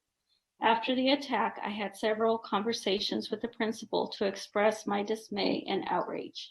She explained to me that things used to be much worse, as prior to my son's attendance, there was a concerted effort to exclude bused students who were primarily Black and brown from extracurricular school activities. In order for LBUSD to adequately serve its Black students, the district must first acknowledge the systemic racism embedded in the district and then work to remedy that. The district must provide and mandate comprehensive anti-racism, anti-bias training and facilitators, as well as implementation by continuing anti-racism best practices and progress tracking. Patricia. Additionally, LBUSD must hire more Black teachers. Years of studies show that Black have better outcomes both in the short and long term when they have Black teachers. Black students score higher on both math and reading when they're assigned. Patricia, before you go on, let me just ask Jill. Okay, next. Before you go on, how much time do we have left remaining for comments? Letitia and Lori are tracking time. How much time do we have left? How much time have we had? 10 more minutes. Okay. About 10 more minutes. All right. Okay, next we have Queen Hollins. Hi, I'm writing this letter because I am concerned about the inadequacies of education and concern for the overall well-being, mental, emotional, and physical of Black students, and honestly, all students. Because it affects Black students and affects all students, but my focus is primary on Black students. A couple of issues: there needs to be more art in the school that reflects the history and rich culture of Africa.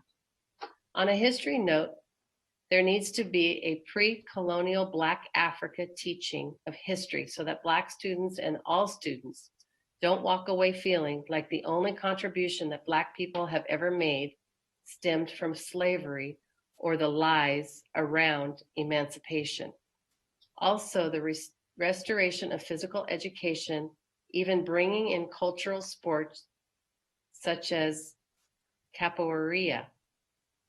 These are just a few of my concerns. I believe that all history should be taught to reflect the participants in a way that will uplift them and tell the truth and create a powerful foundation on which they can stand on to be proud as individual human beings and the contributions that they have made to make America the place it is today. I support this endeavor, and I am a concerned grandmother of 3 Black grandsons. Thank you for taking the time out to read this. We all know that children need a fresh start, not a shamed start that will follow them for the rest of their lives. Sincerely, Queen L. Hollins. Next, we have Jane Rudden.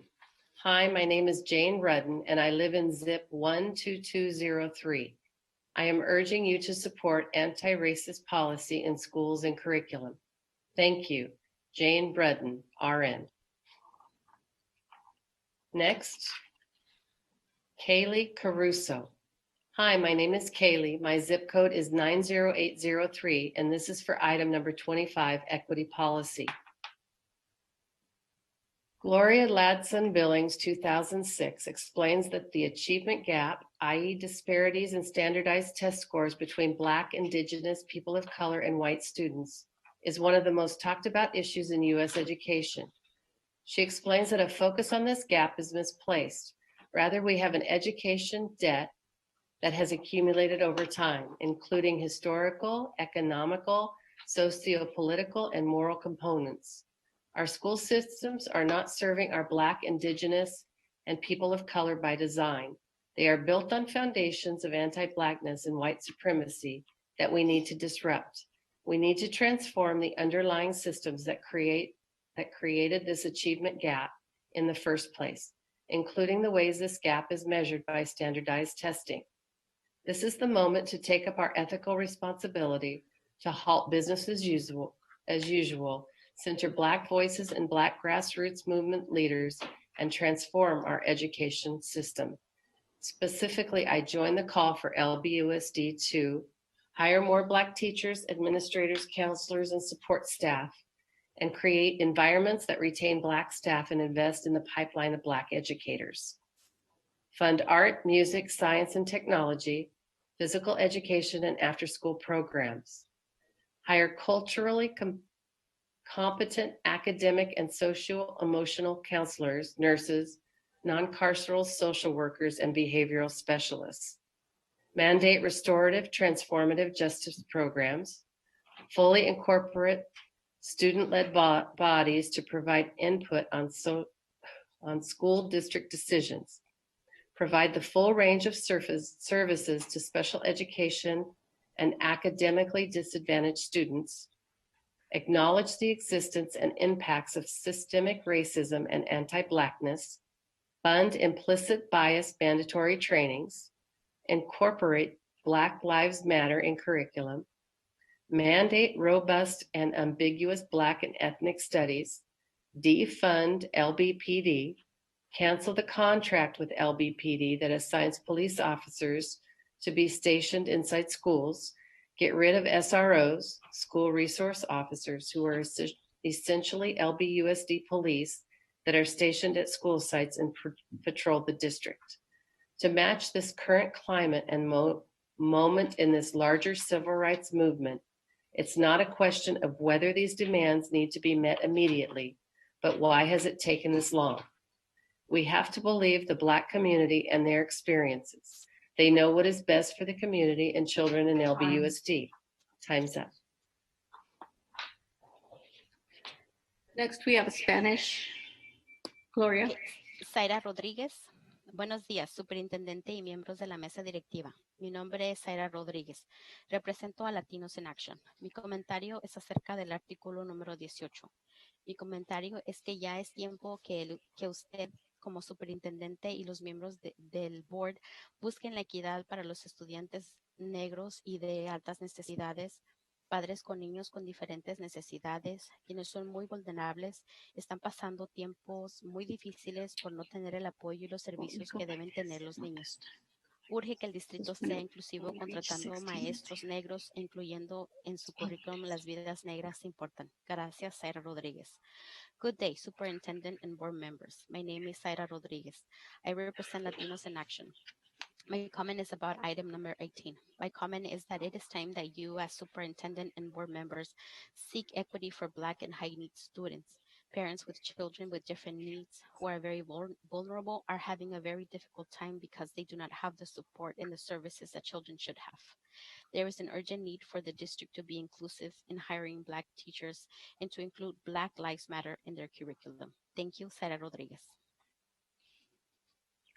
Next, we have Deborah Hillard. My zip code is 90813. I'm writing to stress the need for a support system for Black students and ethnic studies programs. Next is Spanish. María Álvarez. Buenos días, superintendente y miembros de la mesa directiva. Mi nombre es María Álvarez. Mi comentario es acerca al artículo número 25. Soy miembro del Sindicato de Padres con Latinos in Action y colaboradores con Children's Defense California. Gracias por la oportunidad de poder expresar mis peticiones. Creo que algo muy importante es que el distrito empiece a valorar las perspectivas de padres y estudiantes negros y morenos en los procesos de involucramiento público del distrito y fomentar la solidaridad racial organizando grupos de enfoque virtuales, juntas abiertas al público y sesiones de estudio de presupuesto. Urge consideren e incluyan el proceso de involucramiento de estudiantes y padres negros y morenos. Espero que consideren mi petición. Good day, Superintendent and board members. My name is Maria Alvarez. My comment is about item number 25. I am a member of the Union of Parents with Latinos in Action and collaborators with Children's Defense California. Thank you for the opportunity to express my requests. I believe it is very important that the district begin to value the perspectives of Black and Brown parents and students in the district's public involvement processes, and to foster racial solidarity by organizing virtual focus groups, public meetings, and budget study sessions. It is urgent to consider including Black and Brown students and parents in the process of public involvement. I hope you will consider my request. Thank you, Maria Alvarez. Okay, next we have, my name is Elizabeth Parks Kibbe. My zip code is 90803, and this is for item number 25, equity policy. I am a parent at Fremont Elementary, and I'm writing because we desperately need anti-racist reforms in our school systems. While I am generally heartened by the commitment in LBUSD to uplifting Black students, if we have learned anything in the past 3 to 6 months, we have learned that we need to do much, much more. Number one, we need more information and support for the Coalition of Involved African American Parents. I'm not sure my school site has information and access to this group, which I had never heard of until I did research to inform my comment on this agenda item. When I visited the district website and clicked on the link to the CIAA, the most recent information is for the 2019-2020 school year. I am aware of a diversity and inclusion chair at Fremont, but the position is newly filled. I want the CIAA to have a presence on every campus in LBUSD and for their work to be centered and widely publicized. Number two, I also want anti-racist education opportunities such as in Parent University for white parents and parents who identify as people of color who are not Black to learn about anti-Blackness and the impact on education, schools, and our students. Thank you for considering my comments. This is from Kenneth Hollins. His zip code is 70094. This message is in favor of item number 25, equity policy. The schools need anti-racist reforms for all students. Next, we have, this is an additional comments by Ms. Kibbe, who I just read. She wanted to also include that this past year, 2019-20, I was a VIP and worked in my child's classroom. There were Black students in particular that were struggling, and there was enough support for the Black students and families. The classroom teacher was doing everything in her power to provide support, but needed more support in order to know how to help those students best. We have to do more to boost our Black students who have been the victims of a racist society from birth. There needs to be more help, more directed services, more education from parents, teachers, and fellow non-Black students on how to support and care for these learners. Next comment is in Spanish. Susana Lubiano. Buenos días, superintendente y miembros de la mesa directiva. Mi nombre es Susana Lubiano, miembro de Latinos in Action. Mi comentario es acerca al artículo número 18. Quiero expresarles que urge consideren e incluyan en el proceso de involucramiento de estudiantes y padres negros y morenos. Es tiempo que fomenten la solidaridad racial organizando grupos de enfoques virtuales. Como madre latina, sé que no ser incluidos en algo que nos hace más vulnerables y muchas veces no queremos ser parte de reuniones por el sentimiento de ser discriminados. Así que mi petición es que valoren las perspectivas de nuestros hermanos negros. Gracias. Good day, Superintendent and board members. My name is Susana Lubiano, member of Latinos in Action. My comment is about item number 18. I want to express to you that it is urgent that you consider including Black and Brown students and parents in the process of involvement. It is time that you promote racial solidarity by organizing virtual focus groups. As a Latina mother, I know that not being included is something that makes us more vulnerable. And many times we do not want to be part of the meetings because of the feeling of being discriminated against. So my request is that you value the perspectives of our Black brothers and sisters. Thank you, Susana Lubiano.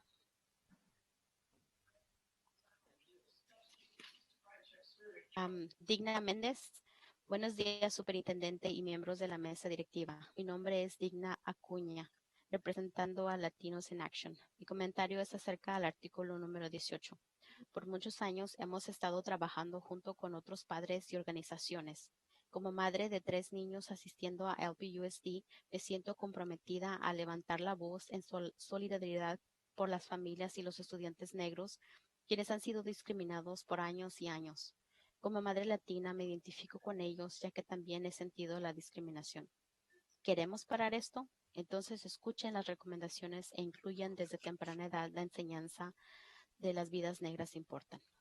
Good day, Superintendent and board members. My name is Digna Acuña, representing Latinos in Action. My comment is about item number 18. For many years, we have been working together with other parents and other organizations. As a mother of 3 children attending LBUSD, I feel committed to raising my voice in solidarity for Black families and students who have been discriminated against for years and years. As a Latina mother, I identify with them as I have felt the discrimination as well. Do we want to stop this? Then listen to the recommendations and include from an early age the teaching of Black Lives Matters. Thank you, Digna Méndez. Okay, this is the last email that was submitted. It's from Parastu Tarani. To whom it may concern, our son is going to be entering 2nd grade at Lowell Elementary School, and despite all of the outstanding work by his teacher, we had a chance to experience the failures of distant learning. The shortcomings are not just the educational, but also the mental health for these young children that puts them at significant long-term risks here. Children need the social interactions with their peers. These children are showing signs of anxiety and depression, and something needs to be done for them. As a concerned parent, I do not understand why the schools cannot open if all the safety precautions are in place. Even during Spanish flu, the schools were held outdoors. The schools have huge playgrounds that can be used as outdoor classrooms. This could be done with good safety measures in place to keep both the children and teachers safe. Respectfully submitted, Parastu Tarani.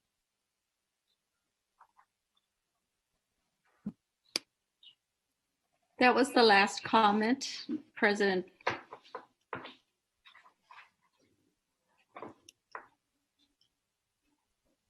Letitia, thank you, and Gloria, the other young lady whose name I can't. Lori was reading also.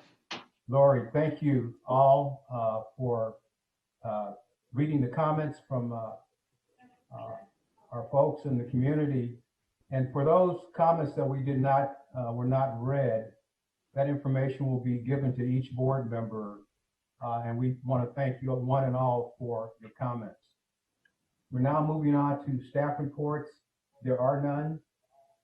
Public testimony on items not listed on the agenda. Are you ready to go, Letitia? Okay, let's go. Okay, you can hear me okay? Uh-huh. This is from Jean Van Buchanan. Just a second.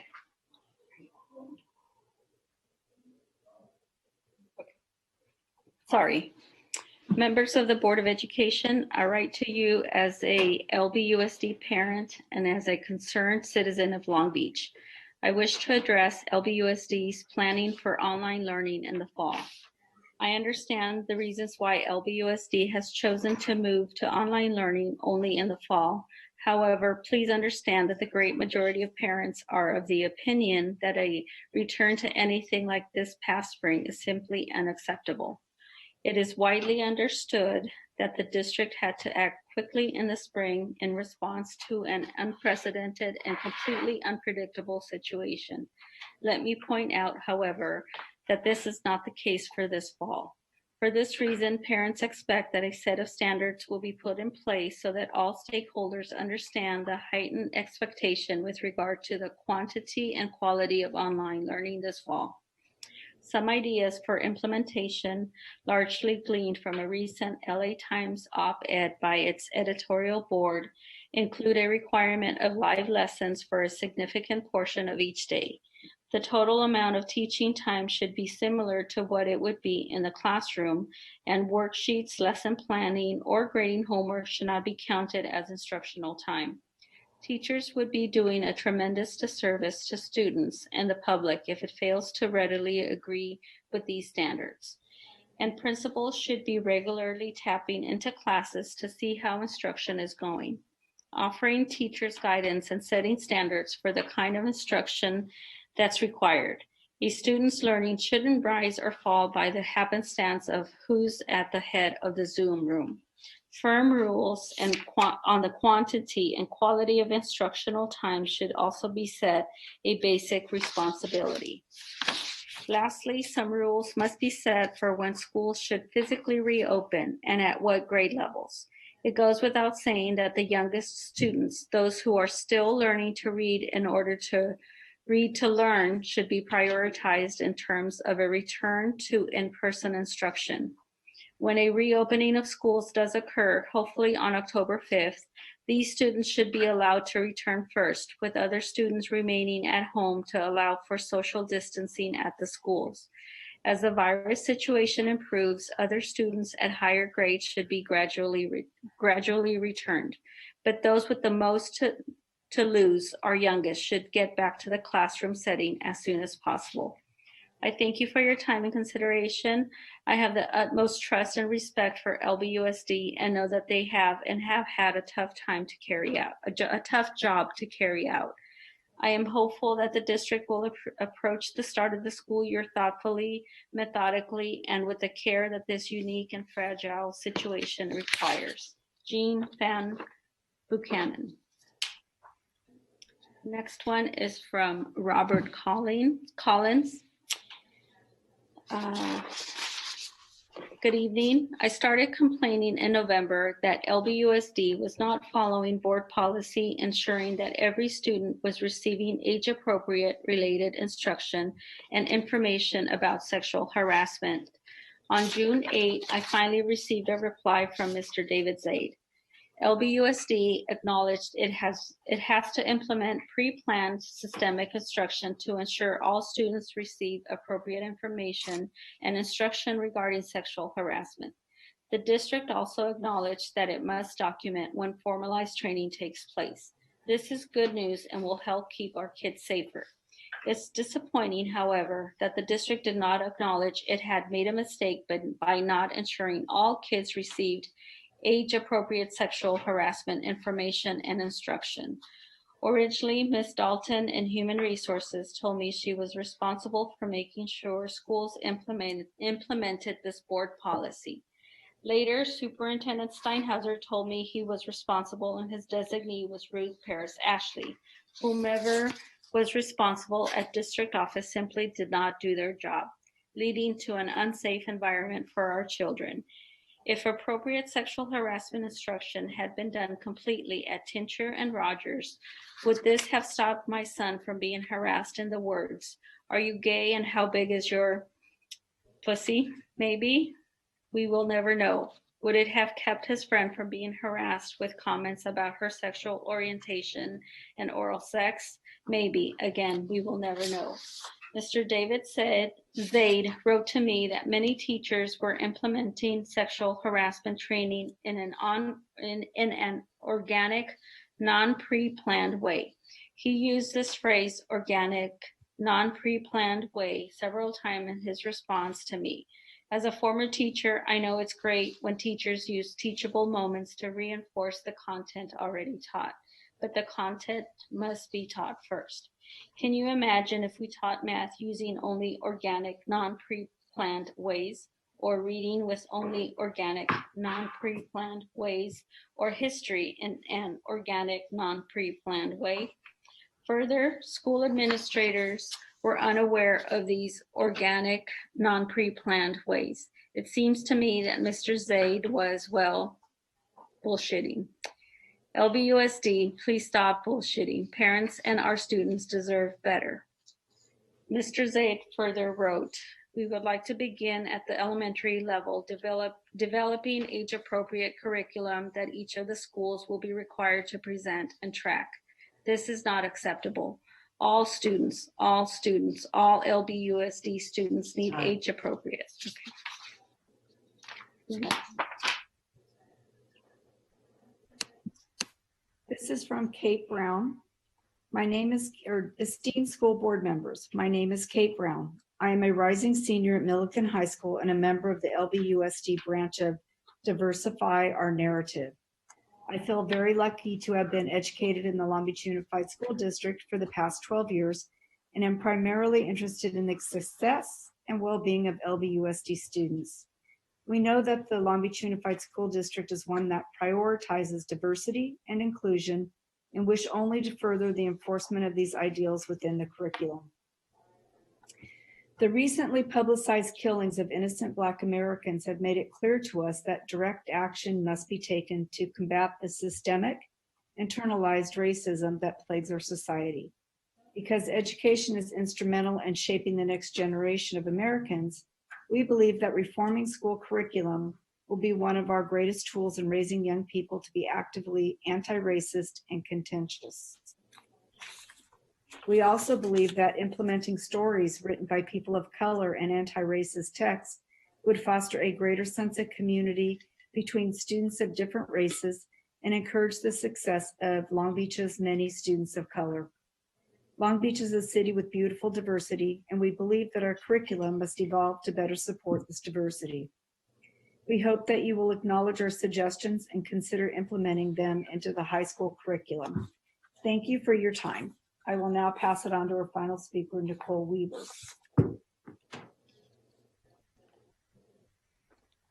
This one is from Nicole Weaver. Hello, my name is Nicole Weaver. I am with the LBUSD Diversify Our Narrative campaign. RT have previously contacted you regarding speaking at the board meeting tomorrow, July 20th, 2020, but we did not hear back, so I'm emailing you my speech. In the group of 4, I am the last speaker. Thank you. My speech is as follows. Good afternoon. My name is Nicole Weaver, and I'm a rising senior at Millikan High School. I stand here today with 4 fellow LBUSD Diversify Our Narrative members as a voice for all the students, teachers, parents, and alumni who support our campaign, in which we are asking that at least one book in every English or literature class be written by a person of color and about their experiences. In Long Beach Unified Schools, we students are extremely lucky and grateful for the education given to us. However, we see that there is room to improve our education for the benefit of all LBUSD high school students, and as board members who actively encourage kids to indulge themselves in the deepest, richest education possible. I encourage you to listen and hear us, and ultimately help us accomplish the goals you set for us and dig even deeper into the education we are presented with. LBUSD educates around 80,000 students, and the majority of these students are Black, Hispanic, and Asian. Their voices have been left out and overlooked, making them seem invisible and unwanted, breeding a culture of hatred towards our fellow classmates, where they fear to speak up about the injustices brought upon them within the gates of school. We pride ourselves on our diversity, yet our literature leaves out the voices and experiences of those who are not white. Oftentimes, if their stories are to be told, they are from the words of an author who is white. Students must research and learn for ourselves on our own time the history and literature that we were not taught. As educators and board members, it is your job to uplift the voices of these students, to properly teach us their history and culture so we can be accepting of others. Because their voices do matter, and it is imperative that we grow up hearing them as we cannot learn to be accepting if we are constantly taught from one main perspective and refuse to experience the others. As we mentioned, failing to teach students from a diverse perspective where all people and their identities are acknowledged and appreciated encourage these students to be discriminated against and feel unwelcomed. We would like to highlight this with two anonymous student testimonies. I've heard many students at my school threaten to say the N-word. There is also somewhat of a separation of races at my school. All the Asian students sit together while all the Hispanics sit together. I was highly encouraged to say two racial slurs.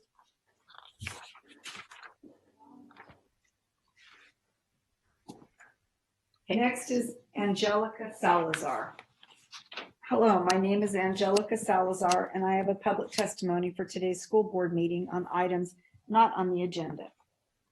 Good afternoon. My name is Angelica Salazar, and I am the Director of Education Equity at the Children's Defense Fund, California. For the past 7 years, we have collaborated with parent and youth, serving organizations to transform the academic and social emotional services schools offer to better serve high-need students and students of color in Long Beach. More recently, we have also collaborated with LBUSD to transform the manner in which the district engages stakeholders and specifically parents.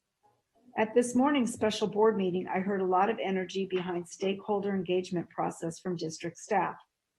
I value, appreciate, and understand the time and effort that goes into not just convening stakeholders, also in supporting everyone to be heard, whether they have positive or constructive feedback, but especially in going beyond listening and taking action by making decisions based on stakeholder input.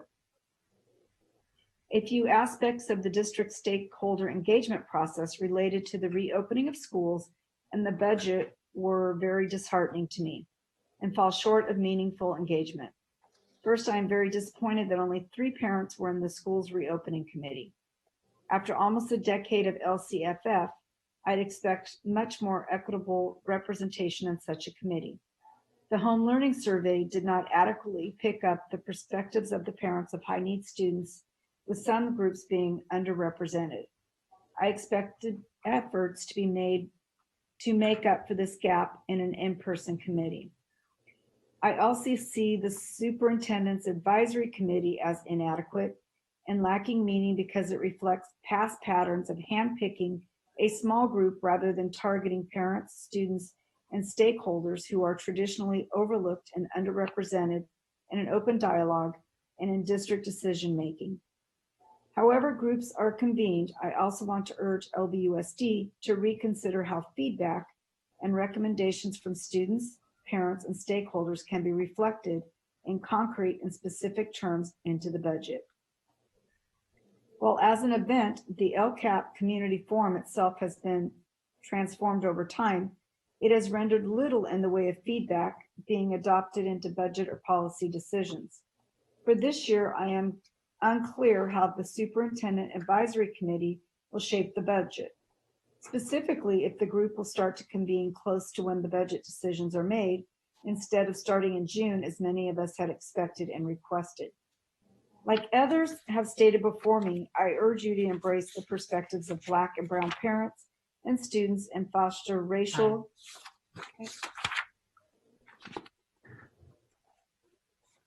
Okay, next we have, good afternoon, LBUSD board members. My name is True Jones, and I am here with Anaya Lewis, Kate Brown, and Nicole Weaver to present to you the Diversify Our Narrative campaign.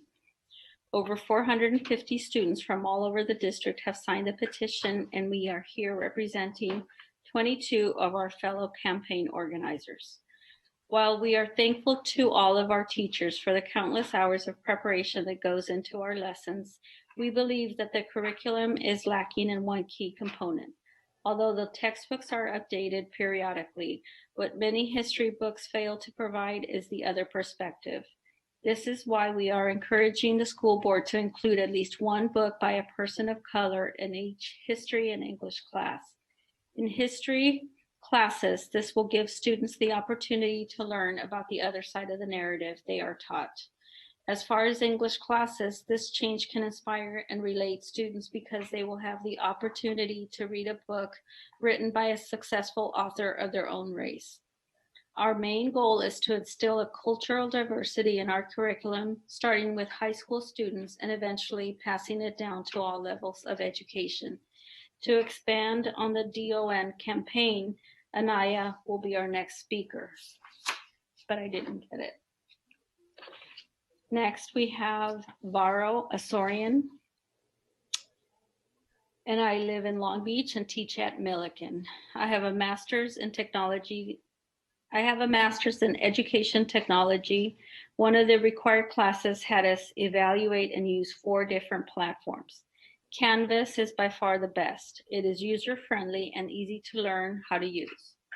It integrates lessons, discussion boards, quizzes, and tests. This integration is far superior to Google Classroom, which I have used daily for 3 years.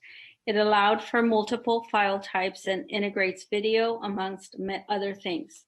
The discussion boards will be invaluable to keep our students engaged and interacting with their peers, which will enhance both understanding and learning outcomes. It is one of the features I like the most, and it integrates easily into any lesson or assignment. We've spent years in LBUSD to limit direct instruction, and this feature will allow for collaborative conversations to continue with or without synchronous classes. I urge you to choose Canvas as the LBUSD learning management platform, as it will provide our students and parents with the consistency they seek and the platform administrators and teachers need to provide robust, meaningful lessons. Thank you for your consideration.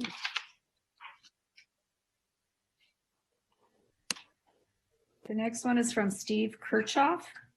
Dear board members, thank you for the opportunity to express my disappointment in the decision not to open, although I understand that since that decision, the state has mandated the conditions by which we must do online learning this fall. My wife and I have had at least one student in this district for the last 22 years. During this time, we have watched our innovative superintendents, Cohn and Steinhauser, create great success that truly benefited thousands of students. LBUSD has won numerous awards and provided incredible opportunities, especially when compared to other districts with similar demographic and income disparities. In his letter on June 1st, Board President Felton Williams expressed what I believe to be shared sentiments about our district and how it serves the community well. I cite the letter's closing sentence, which says, "We double our resolve to continue serving as a beacon of learning, tolerance, and hope." Only 6 weeks since Mr. Felton's letter, our district has only proven to have no resolve. On July 14th, newly appointed Superintendent Baker stated, "We pay close attention to the decisions of other districts," referring to Los Angeles and San Diego. This statement leaves me wondering, where is the resolve? Where is the hope? Next time we decide what to do in this matter, please stand by the data. Stand by pediatricians' advice, and most of all, be leaders, not followers. The data shows that in the state of California, not a single person under the age of 18 has died from COVID-19. In Long Beach alone, 92% of all COVID-19 related deaths are people who are 60 years of age and older. 100% of deaths in Long Beach involve people with underlying health conditions. Therefore, we can allow our kids to be physically present while allowing for a small minority of at-risk teachers to have the option of online instruction. Furthermore, Mrs. Baker's filter completely disregarded children's well-being and could have paid attention to our pediatricians who have stated, "The American Academy of Pediatrics strongly advocates that all policy considerations for the coming school year should start with the goal of having students physically present in school. Moreover, online learning will continue to be a disadvantage to the less fortunate demographics that we have so successfully served in the past." Finally, Long Beach has had innovations such as uniforms, school choice, and a strong working relationship with Long Beach City College and Long Beach State. I fear that our so-called resolve has not doubled and that our beacon is being replaced by the dark shadow of our failing districts, and their sordid past, which will soon become our future. Thank you. Next, we have Allison Cripp regarding recreational aids. I received my first evaluation as a recreational aide this year. This was my first evaluation in 3 years of working there.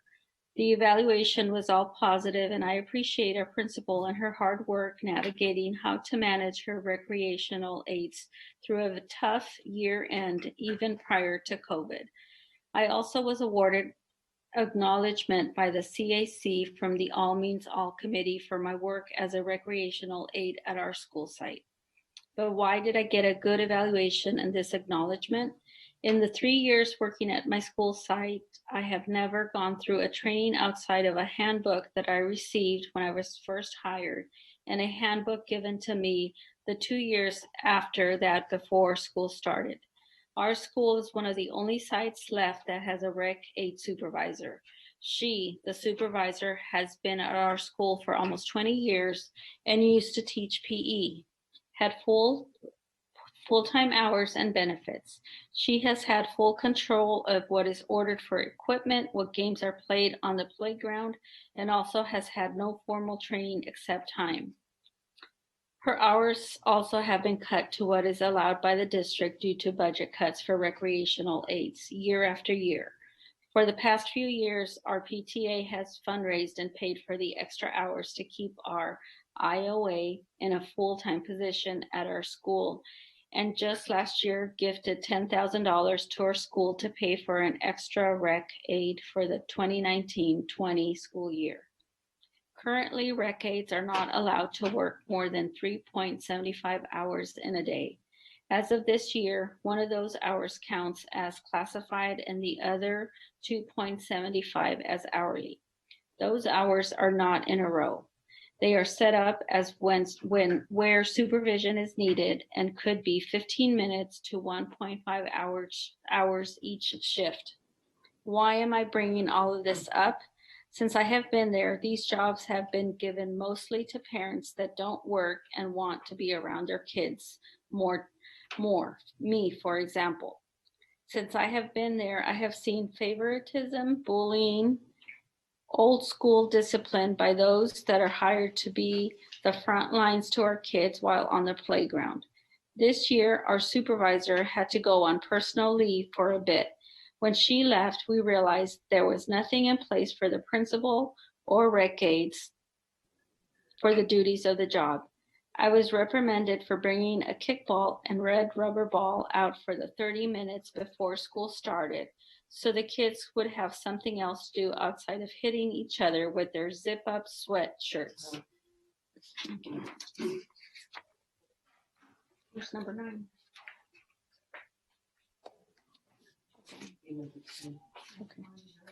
Okay. Next, we have Mariela Salgado. This morning, we heard from the district regarding a superintendent advisory committee member to engage community stakeholders and, more importantly, parents regarding 2021 budget. However, membership comprises of 18 various groups and organizations like Teachers Union, Kamai Parents in Action, NAACP, and others with no guidelines to ensure and include LBUSD parents with no district employment affiliation. Parents are seeking to have input and not a preset menu on a survey. Furthermore, by setting up this committee, you have excluded parents who are not connected to such groups to provide feedback and real experiences. I challenge the district and board member representatives to provide the opportunity to engage and develop a budget through a community-driven process that reflects the demands of our high-needs children, newcomers, foster youth, and Black families for academic success, with majority parent representation. We also learned this morning through the CARES Act that our district will have an additional $62 million in federal funds to be utilized by December 30th, 2020 to support our students and provide wraparound services. This is key for parents as we are seeking to ensure our high need kids and those in underserved areas have priority access to technology, academic support services, and social emotional learning opportunities to monitor and support our students' mental health. It is crucial we provide targeted support and resources to parents in multiple languages so they can support their children through any of the 3 models presented this morning: full day at school, hybrid, and full day at home. I often think of my mother, who was a Spanish speaker with less than an elementary education. What would she need and do? We have an opportunity and funding to look at our learning with an equity lens, and disappointed that much of what I heard this morning does not include sufficient parent engagement or how we will monitor the effectiveness of these tools to ensure we are in fact maintaining our children online, especially kids of color, and minimizing loss of learning. Legislators require districts, LBUSD, to present at 2 public hearings on the Learning Continuity Plan and adopt by September 20th. Districts are also required to reach out to parents to ask, among other issues, what distance learning should look like. The opening committee had already designed constructs with a small representative body.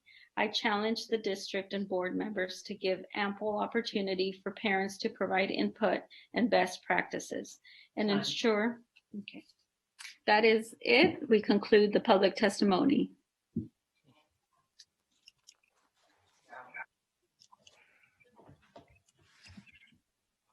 Thank you, Letitia, and thank you, Jody. Really appreciate it. We are now going to move the agenda. We're at business items, personnel. Mr. Meyer. Thank you, Dr. Williams. I present the following proposed actions prepared by the Assistant Superintendent of Human Resource Services, approved and recommended by the Superintendent. Classified and exempt personnel, appointments 289, leaves of absence 6, suspension without pay 1, resignations 13, retirement 6, amendments 9.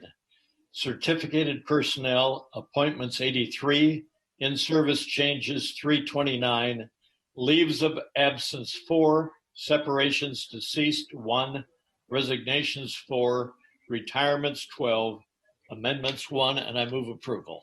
Second. Discussion. Yeah, I just wanted to point out congratulations to Mary Jo Wegner, who is retiring. It says after 52 years of service, but I know that she is the most senior teacher of our certificated students, starting in the district in 1965, and has been at Longfellow Elementary since before my children were there. So I just want to thank her for her 50 plus years of service to our students and congratulate her. I know we've got several teachers on this list with more than 3 decades worth of work, but I thought it notable to commend Ms. Wegner on her service to our district. Thank you, Megan. Further discussion? Roll call vote. All in favor? Mr. Meyer? Aye. Ms. Craighead? Aye. Dr. Benitez? Aye. Ms. Kerr? Aye. And I vote aye. The motion is approved unanimously. Instruction. Move approval. Second. Discussion? Roll call. Yes, Mr. President, I think it would be good for our public, since there's several new CTE courses and curriculum being developed. I think this could give a good opportunity for either Pamela and or Christy to talk a little bit about what approach our district is using in developing new courses, given that we are planning for 100% being remote September 1st, but that may change, may or may not change later. So I'm wondering if, again, either Pamela or Christy could talk a little bit about what approach we're using in developing new curriculum. Okay. And also, while they're there, if they could speak to item number 9, the funding to support Native American students would be great as well. I'm happy to start, and Christy can join me afterwards. I'll start by looking at the math courses that you see that are the first item on the instruction report as an example of the development process that we engage in. These courses represent two types of additional support structures for students. The development courses are designed to be paired with the core grade level course to support students as they engage in grade level content while addressing misunderstandings and gaps from the previous year. That is, students who struggled in a previous course. The accelerated development courses are an example of our equity and excellent efforts in curriculum development. They're designed to support students enrolled in an accelerated course who might not have met the enrollment criteria, but whom with support we believe can access and participate in a more rigorous or accelerated course. As we, teachers, coaches, and curriculum developers, have learned more about and can predict where students will need more support in the content, we've developed structured lessons in these courses with specific strategies to build students' conceptual understanding of math while addressing any procedural gaps. So these development courses are not meant to simply be more time or more of the same instruction as the core course, but rather adjust strategically the mathematical standards learning progression, using structured lessons to support students to continue to perform at grade level or accelerate to a more rigorous course of study in math.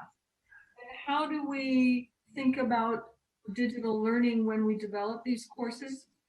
Built into the courses are digital pedagogy strategies to engage students in live instruction. The lessons are very structured so that students are addressing what we know from our past experience will be the gaps that will that may present themselves and may prevent students from really being in a rigorous course of study that addresses conceptual math. The CTE courses that are on the instruction report tonight, one is for Millikan Peace Academy, Constitutional Law. That is a relatively older pathway, but as pathways evolve and are structured to meet the needs of the students, as well as to conform with the guidance from the CDE, they are recreating courses in their pathway structures, and that's what constitutional law is. Secondly, the Carrillo course, Robotics and Technology, is again responding to the industry standards to provide students with authentic experiences in their career technical education sequences. Ms. Kerr, you mentioned the item on the instruction report for our EONA program, our Native American program. This is an application for continued funding that supports our students who have identified as Native American. That is a small population in the district, approximately 30 students. However, we continue to leverage that funding to provide additional outreach for parent education, homework help, and instructional support for those students. Thank you, Ms. Seki. Thank you. Further discussion? Okay, call for the vote, roll call vote. Mr. Meyer? Aye. Ms. Craighead? Aye.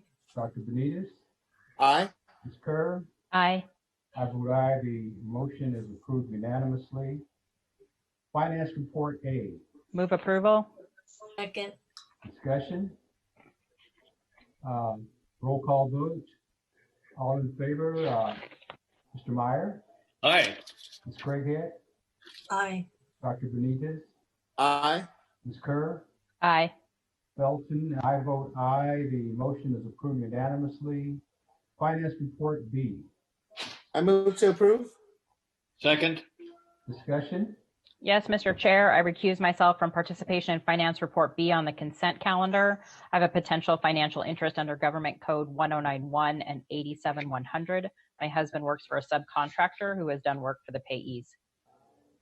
Further discussion. Call for the vote. Roll call vote. All in favor, Mr. Meyer, Aye. Ms. Craighead, Aye. Dr. Benitez. Aye. I vote aye. The motion is approved 4-0 with one recusal. Business Department report. Move approval. Second. Discussion? Roll call vote. All in favor, Mr. Meyer, Aye. Ms. Craighead, Aye. Dr. Benitez, Aye. Ms. Kerr. Aye. I vote aye. The motion is approved unanimously.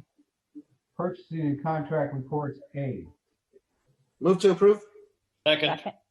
Discussion? I have a question on items 66 and 67 in the report. The question is, given the fact that we received funding through the Carl B. Perkins program for our technical education programs, how do these programs align with that? Can somebody respond to that question? As I mentioned, we received funding, federal funding through the Carl B. Perkins program for our technical education programs. These two programs are designed to provide technical education as well. How do they fit within the framework of the Carl B. Perkins program? Dr. Williams, Dr. Camarino is going to address your question. Okay. Hi, Dr. Williams. Thank you for the opportunity. The reason for the rationale behind the Rancho Santiago connection to that is it's a community college chancellor's office grant that we received, and it is funding our 8th through 10th grade students to give them opportunities, or especially our students that are underrepresented in different programs and having the connection. The other part of the grant is also for our 11th and 12th graders, where we're going to really push on dual enrollment for our students and having opportunities for our schools like Jordan and Cabrillo to have dual enrollment classes being given at the university, at the high schools themselves. Thank you, Dr. Camarino. All right, further discussion? Roll call vote. All in favor, Mr. Meyer, Aye. Ms. Craighead, Aye. Dr. Benitez, Aye. Ms. Kerr. Aye. I vote aye. The motion is approved unanimously. Purchasing and contracts report B. Move approval. Second. Discussion. Yes, Mr. Chair, I recuse myself from participation in purchasing and contract report B on the consent calendar. I have a potential financial interest under Government Code 1091 and 87100. My husband works for a subcontractor who has done work for the awardee. Thank you very much. Roll call vote. All in favor, Mr. Meyer, Aye. Ms. Craighead, Aye. Dr. Benitez.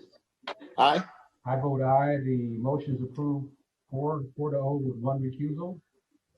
We are now at other items, superintendent items. Williams, UCP third quarterly report.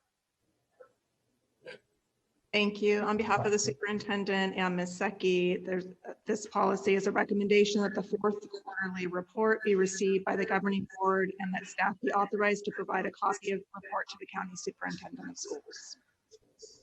Thank you. We are now at administrative items. Dr. Baker. Thank you, Dr. Williams. It's my pleasure to make the following recommendations for assignments and promotions on the effective dates listed. Starting in the early learning and elementary schools division. Lachelle Diggs from principal at Grant to the director of Head Start. Demita Myers from principal at Gompers to director, principal supervisor in the elementary office. Bev Moutet from assistant director, deputy superintendent's office in leadership development to the principal at Emerson Elementary School. Liseth Ramos from vice principal, Measure E, and the elementary office to principal at Los Cerritos Elementary School. Veronica Madrigal from principal at Henry to principal at Grant. Rose Vitetta from principal at Emerson to principal at Henry. Alyssa Gamboa from principal at Los Cerritos to principal Roosevelt Elementary. And that concludes the promotions and reassignments in early learning and elementary schools. 2 middle and K-8 schools. Linda Reynolds from assistant principal at Nieto Herrera to the principal at Gompers K-8. In the high school division, Ed Samuels, recently assigned to be the assistant to the superintendent in the superintendent's office, moving to the director in the principal supervisor in the high school office. And Grant Robinson, a teacher on special assignment at Millikan High School, to the activity specialist position at Millikan High School. And lastly, 2 non-level changes. Tammy Lavelle, currently principal at Roosevelt, to the assistant to the superintendent in the superintendent's office. And Angelica Gonzalez, currently director and principal supervisor in the elementary office, to director in the Office of Curriculum, Instruction, and Professional Development. These conclude the recommendations. Thank you, Dr. Baker. Congrats to all. I move approval. Second. Discussion. Congrats to each and every one of the individuals who are on their new assignments, and also the ones who have been promoted. Further discussion? Call for the vote. All in favor, Mr. Meyer? Aye. Ms. Craighead? Aye. Dr. Benitez? Aye. Ms. Kerr? Aye. I vote aye. The motion is approved unanimously. We are at unfinished business. There is none. New business, board meeting schedule. Move approval. Second. Discussion. Let's review. That will be on Wednesday, the 5th of August. Is that correct? That is correct. Okay, further discussion? You call for the vote, roll call vote. All in favor, Mr. Meyer? Aye. Ms. Craighead? Aye. Dr. Benitez? Aye. Ms. Kerr? Aye. I vote aye. The motion is approved unanimously. Now we move to equity policy, and the purpose of this motion is to direct staff to engage in putting together a policy on equity for the district. That is the motion. I'm sorry, that is the purpose of this policy. Okay, having said that, let me turn it over to Dr. Baker. Thank you, Dr. Williams. I appreciate the opportunity to introduce this item for your consideration. As the district organizes to deepen its efforts to advance a diversity, equity, and inclusion agenda, tonight you are being asked to approve an action that activates a new level of engagement and discussion about policies and practices in LBUSD. This action comes at a time when our entire community is working to develop means for reconciliation, acknowledgement, healing, and change. This board has examples of taking bold action in its stance on equity. A recent example was the board's approval of an inclusive practices resolution in February of 2019 that grew out of the work of the CAC and Parent Voice. This resolution made public the beliefs of the Board of Education and your commitment to leading and supporting the All Means All work within LBUSD. A number of active projects will provide starting points for an equity leadership team to begin to develop recommendations for policy, practices, funding, and future initiatives. LBUSD is actively working with Californians for Justice to uplift youth voice in informing the direction of the district. There's currently an equity design team that includes half students and the other half administrators, teachers, and community-based adults working side by side. In addition, the district is currently completing the deliverables connected to a Wallace Foundation exploratory grant that is aimed at bringing clarity on how the district currently defines equity and how the district might better center equity in the future. This grant, which will complete in the month of August, will result in a set of qualitative data from interviews with students, staff, and community adults that could be used by a district equity leadership team. The background on this policy is that Long Beach Unified School District has demonstrated a long-term commitment to advancing a diversity, equity, and inclusion agenda through its policies, practices, fundings, and initiatives. Over the past decade, the district has opened access to advanced placement courses, developed male and female academies, and an ethnic studies program. In the past 2 years, additional efforts have ensued to bring student voices and parent voices into the district's work on diversity, equity, and inclusive practices. This has included the Board of Education passing an inclusive practices resolution, a number of partnership activities aimed to increase the diversity of our workforce, and the development of an equity design team, bringing together teachers, administrators, and students into a community to develop policy and practice recommendations while actively working together to address systemic inequities.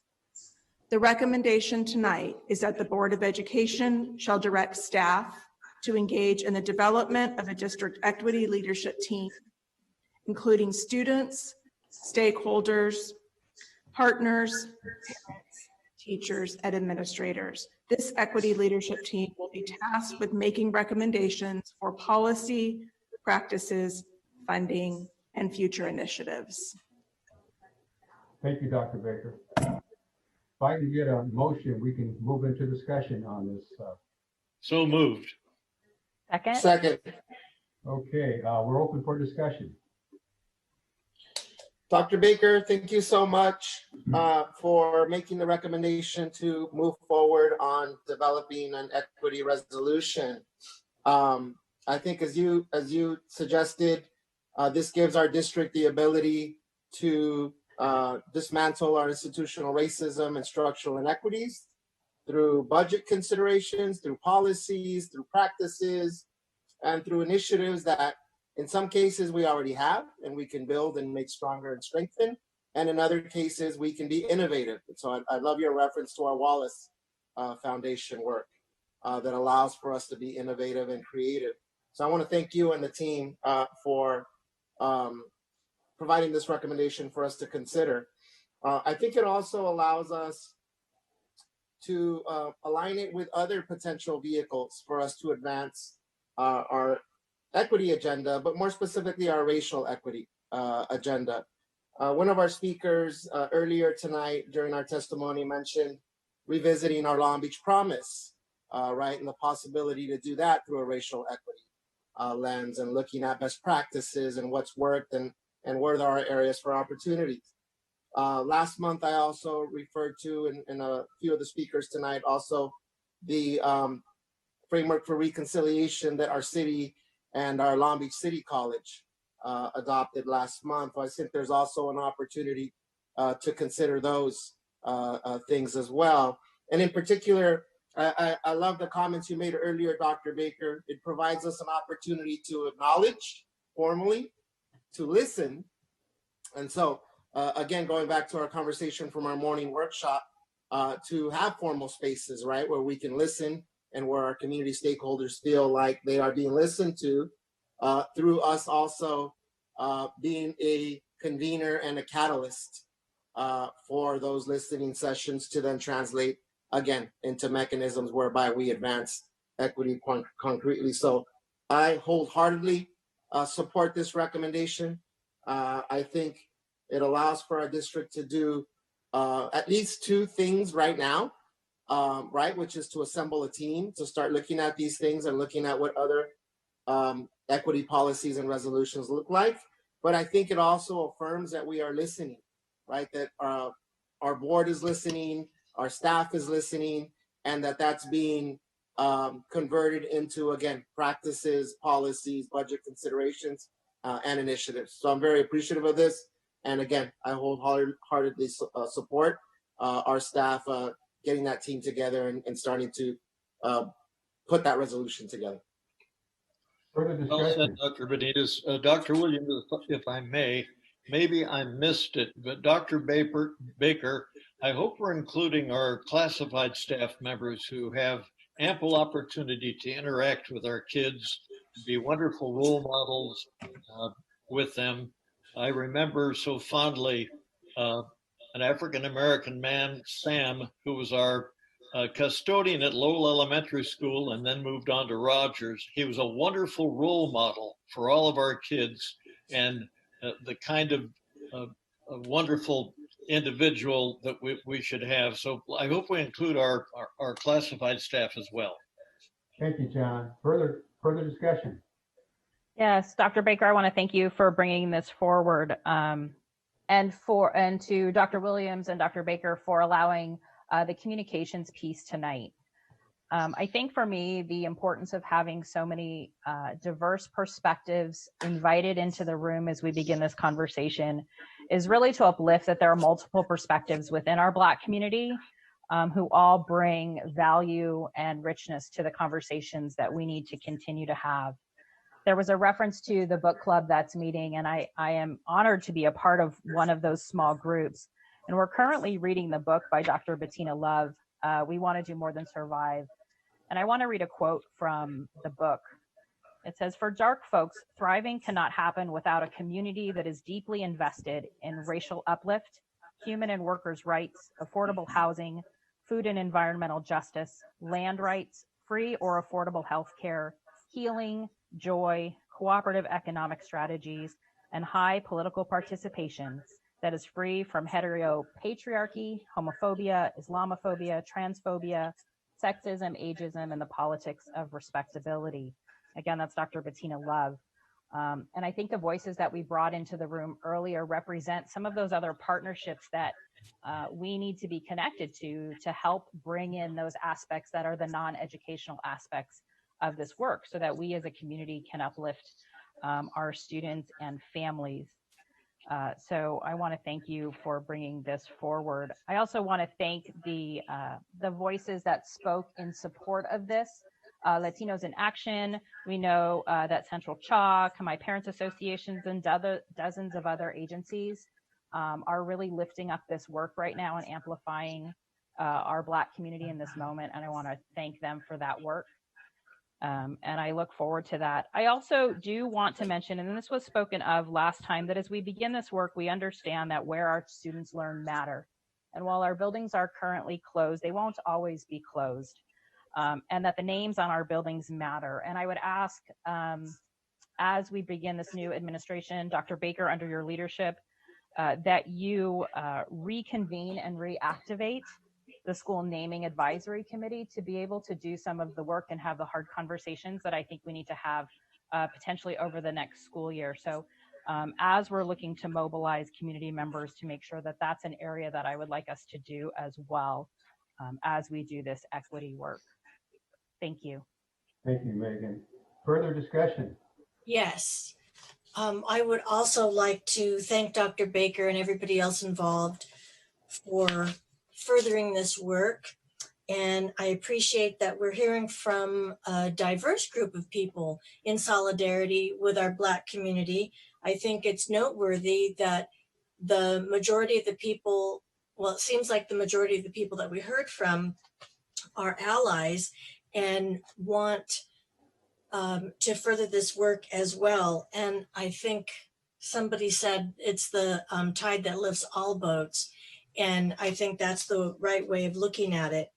And I appreciate everybody speaking up who helps us to sharpen our equity lens and do the right thing. I also appreciate the fact that we take our time to do things and it doesn't feel like a knee-jerk reaction to anything that's going on. It feels like it's deliberate and intentional. And I think that's the kind of work we focus on, and that's the kind of work we do best, where we include our stakeholders and and do what's right by our kids.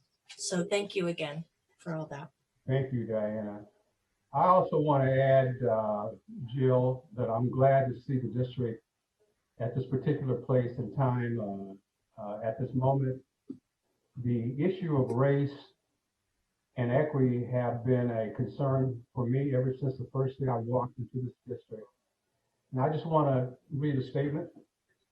that the issue of race and its impact continues to play a critical role in our nation with deep and consequential results for people of color, the consequences of which leave no institution in America and most of the world untouched. And as it relates to education, that is deeply felt, for it is here where human minds are nurtured. Some 56 years ago, Brown versus Board of Education, we continue to see widespread inequities in our nation's schools. These inequities take the shape and form of substandard education, high suspension rates, high dropout rates, and substandard facilities, but to name a few. The consequences of these conditions have a much more serious and long-term effect on students of color. According to an article published by the Southern Poverty Law Center in summer 2019 edition, discrimination has adverse effects on the health of those who are targeted. Researchers first connected racism to hypertension in African American subjects in the 1990s. These students are more likely to report symptoms of stress, depression, ADHD, risk-taking activities, school avoidance, and more. It can also cause behavioral problems for children as young as 7. No school district in America has been untouched by race and its challenges, and these challenges are deeply embedded not only in our institutions, but in values and individuals' values and belief systems, and at this particular place where it is most pernicious. Physical barriers to race can be eradicated, but belief systems on race are much more difficult to change. While schools can and do take steps to remove physical barriers, such as opening participation in various programs that students of color were at one point excluded from, the real challenge lies in the belief systems of the men and women who comprise the school environment, consisting of staff and teachers. And as we have learned over the years, the real battle is here. That same article goes on to say, children who experience discrimination from their teachers are more likely to have negative attitudes about school and lower academic motivation and performance, and are at an increased risk of dropping out of high school. In fact, experiences of teacher discrimination shape children's attitudes about their academic abilities above and beyond their past academic performance. Even when controlling for their actual performance, children who experience discrimination from teachers feel worse about their academic abilities and are less likely to feel they belong at school when compared to students who do not experience discrimination. It must be said, however, that the vast majority of teachers in our nation and in the Long Beach Unified School District are extremely dedicated professionals who care deeply about the education of all students. They toil and labor to engage students and move them on a path to success. But like any profession, there are those few who need to be encouraged that all students have both the desire and capacity to learn. Staff who are primarily under the jurisdiction of the school's district superintendent are much more likely to make adjustments to their behavior, particularly as it reflects on issues of race due to the nature of their employment status. Since most staff employees are not represented by unions, their behavior involving issues of race can be moderated. It is, however, a much more different set of circumstances when it comes to teaching faculty, given their union status along with state and federal laws that protect their rights. Some years ago, the Long Beach Unified School District decided to voluntarily desegregate its schools rather than be guided by a court order. This step represented the first instance of change as it applied to African American students. Over the years, there have been additional change, particularly as it applies to African American students. And I, along with my board colleagues, teachers, parents, staff, and various stakeholders, have been part of that change, as noted. Long Beach is a standout among its peers nationally. The College Promise has vastly improved college access for students of color by providing key incentives and services, including free tuition for thousands of students at Long Beach City College, guaranteed admission at Cal State University Long Beach for local students who qualify, and college preparation and guidance as early as elementary school to help children understand that college is within reach. A 2019 report by the Georgetown Center on Poverty and Inequality included The promise is one of 3 case studies exemplifying bold steps to increase educational and employment opportunities for young people. President Barack Obama recognized the promise as an exemplary initiative that has been replicated in many other communities nationwide. The promise and other local programs such as our Urban Math Collaborative, Male and Female Leadership Academies, and Coalition Involved African American Parents has helped our students of color to see significant gains. The graduation rate among LBUSD African American students is 85.6% compared to the statewide rate of 76.8% for the same demographic group. The college participation rate among our graduating African American students is 70.2% compared to 59.7% for their counterparts statewide. The district ranks first nationally on the percentage of African American male students who took one or more advanced placement courses. We offer wide access to these college prep classes, providing additional support along the way, such as tutoring, summer bridge programs, and free PSAT and SAT testing to help determine student strengths and areas for improvement. We also launched a multi-year Teacher for Urban School initiative with California State University Long Beach to recruit, prepare, and place more teachers of color in LBUSD classrooms. This action was necessitated because of the declining enrollment of African American males nationally in teacher education programs. Our efforts are designed to grow our own.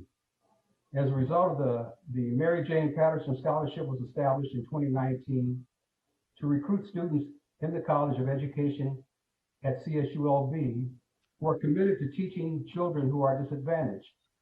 The first cohort of that group completed their graduate work and will soon be student teaching in the district. We are currently working to put in place our second cohort of prospective African American students for the program and look forward to growing this program. Some years ago, I formed a group of volunteers, and over a period of 3 years, we met and developed a program focused on increasing the number of students of color enrolled in and persisting in advanced placement courses. With the help and support of Chris Steinhauser, we were able to secure grant funds to help to increase the number of students of color taking and succeeding in AP programs. The district was recognized by the Council of Great City Schools for its efforts on behalf of African American students in AP courses. I'm extremely proud of the Ethnic Studies program that we have developed in partnership with Cal State Long Beach, because it is having the desired impact we envision about issues of race and privilege. Non-African American students, through this experience, are in a better position to evaluate the values of others and develop a better understanding of their role in history that is often hidden. African American students, on the other hand, are able to legitimize their own standing and develop a more meaningful understanding of their history, giving them status and purpose. To me, these effects are the most important components of changing the dialogue about race and privilege. Racism is learned and can be unlearned.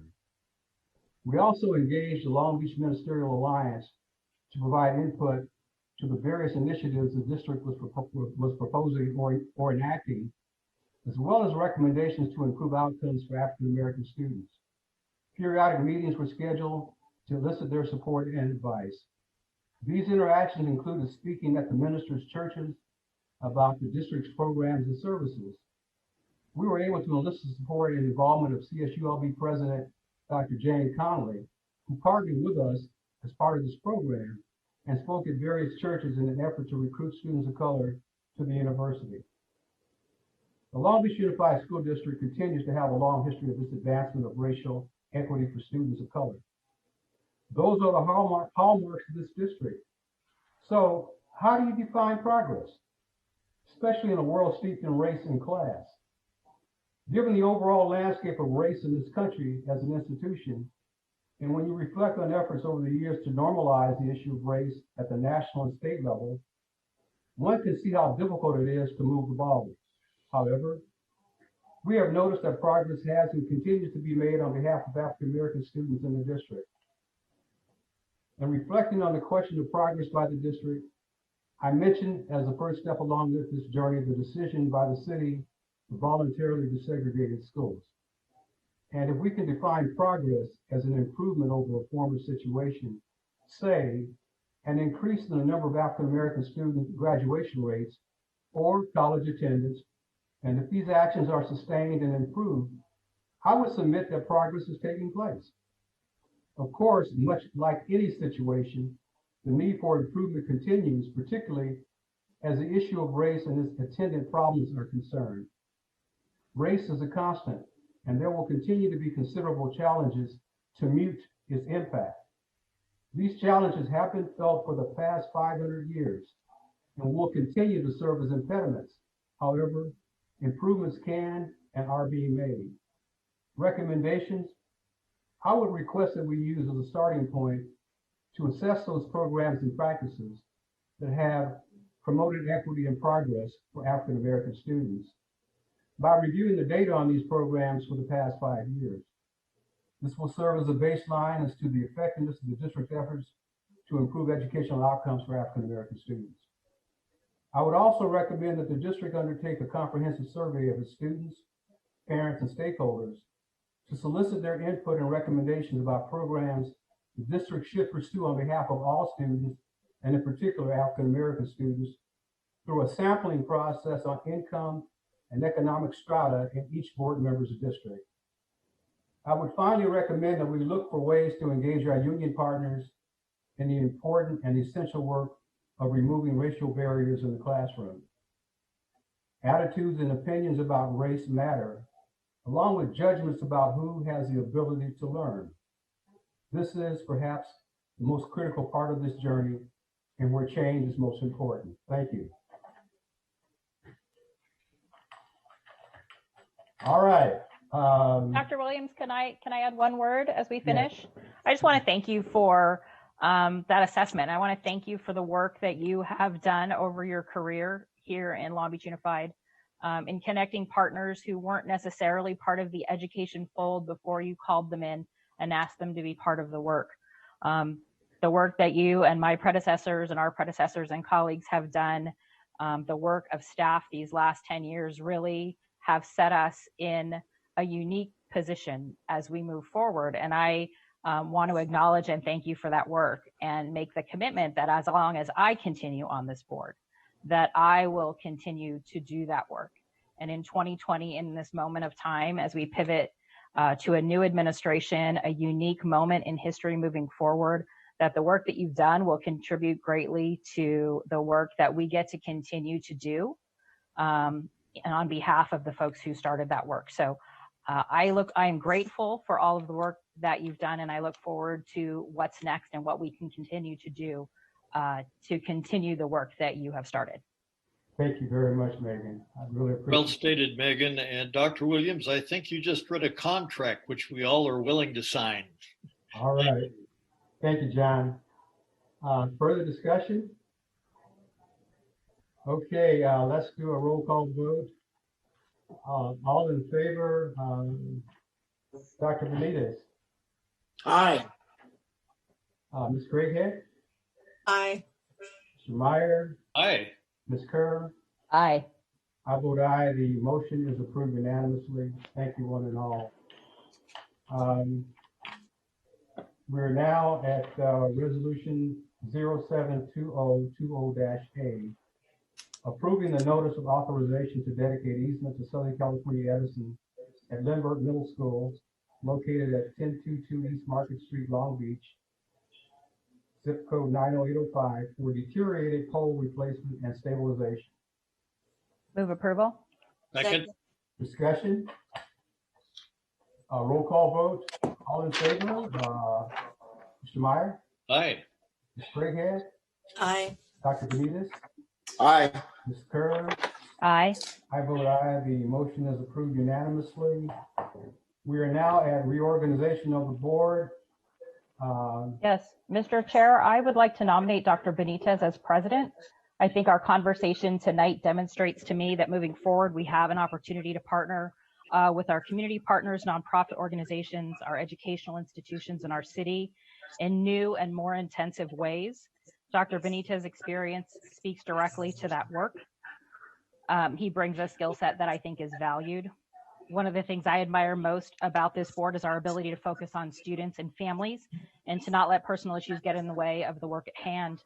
And while we all may have our moments of struggle, I would say over the past several years, this has been true. And tonight, I would hope is no exception.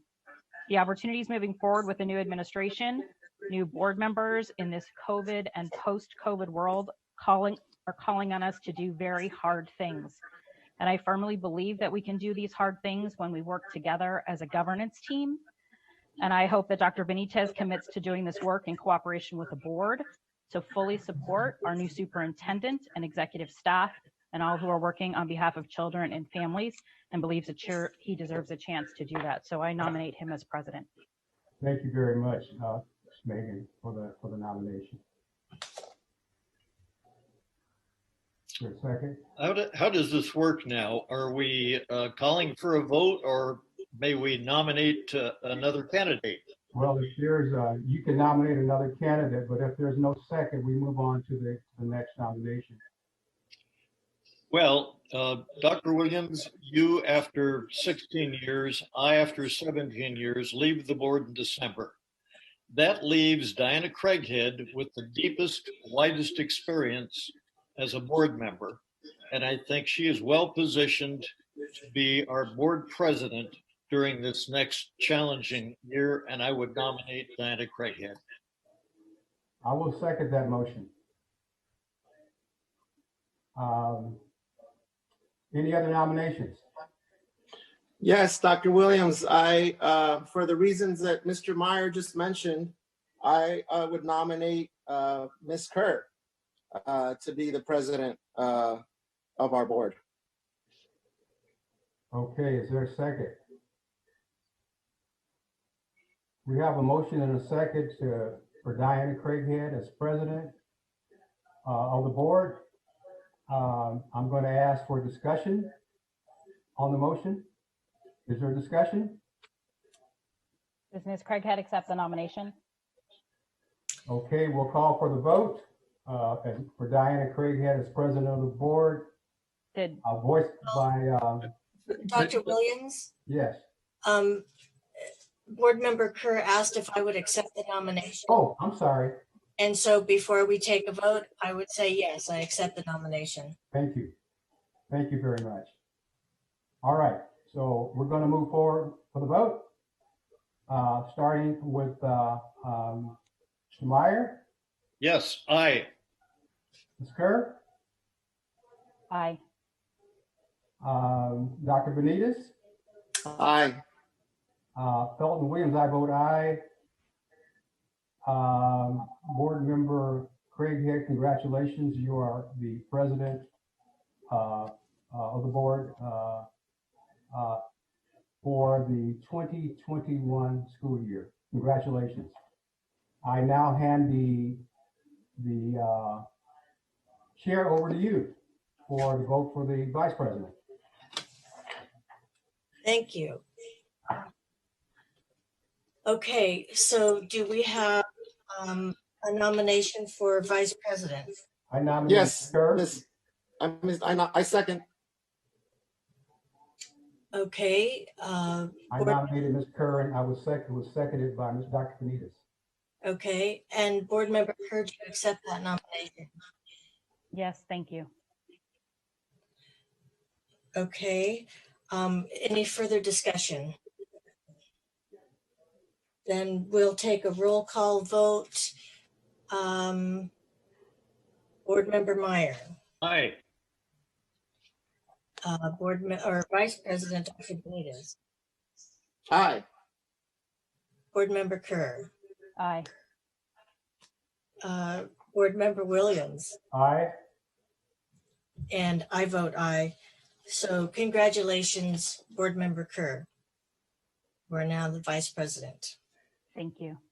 And Madam President, just point of order, it's always important to announce the final tally of the vote. So you could announce that that vote was unanimous 5-0. Thank you. Yes, that vote was unanimous 5-0. Next on the agenda, we have the 2020-2021 certification of signatures and signature authorities. Move approval. I assume we need a motion for that. Move approval. Second.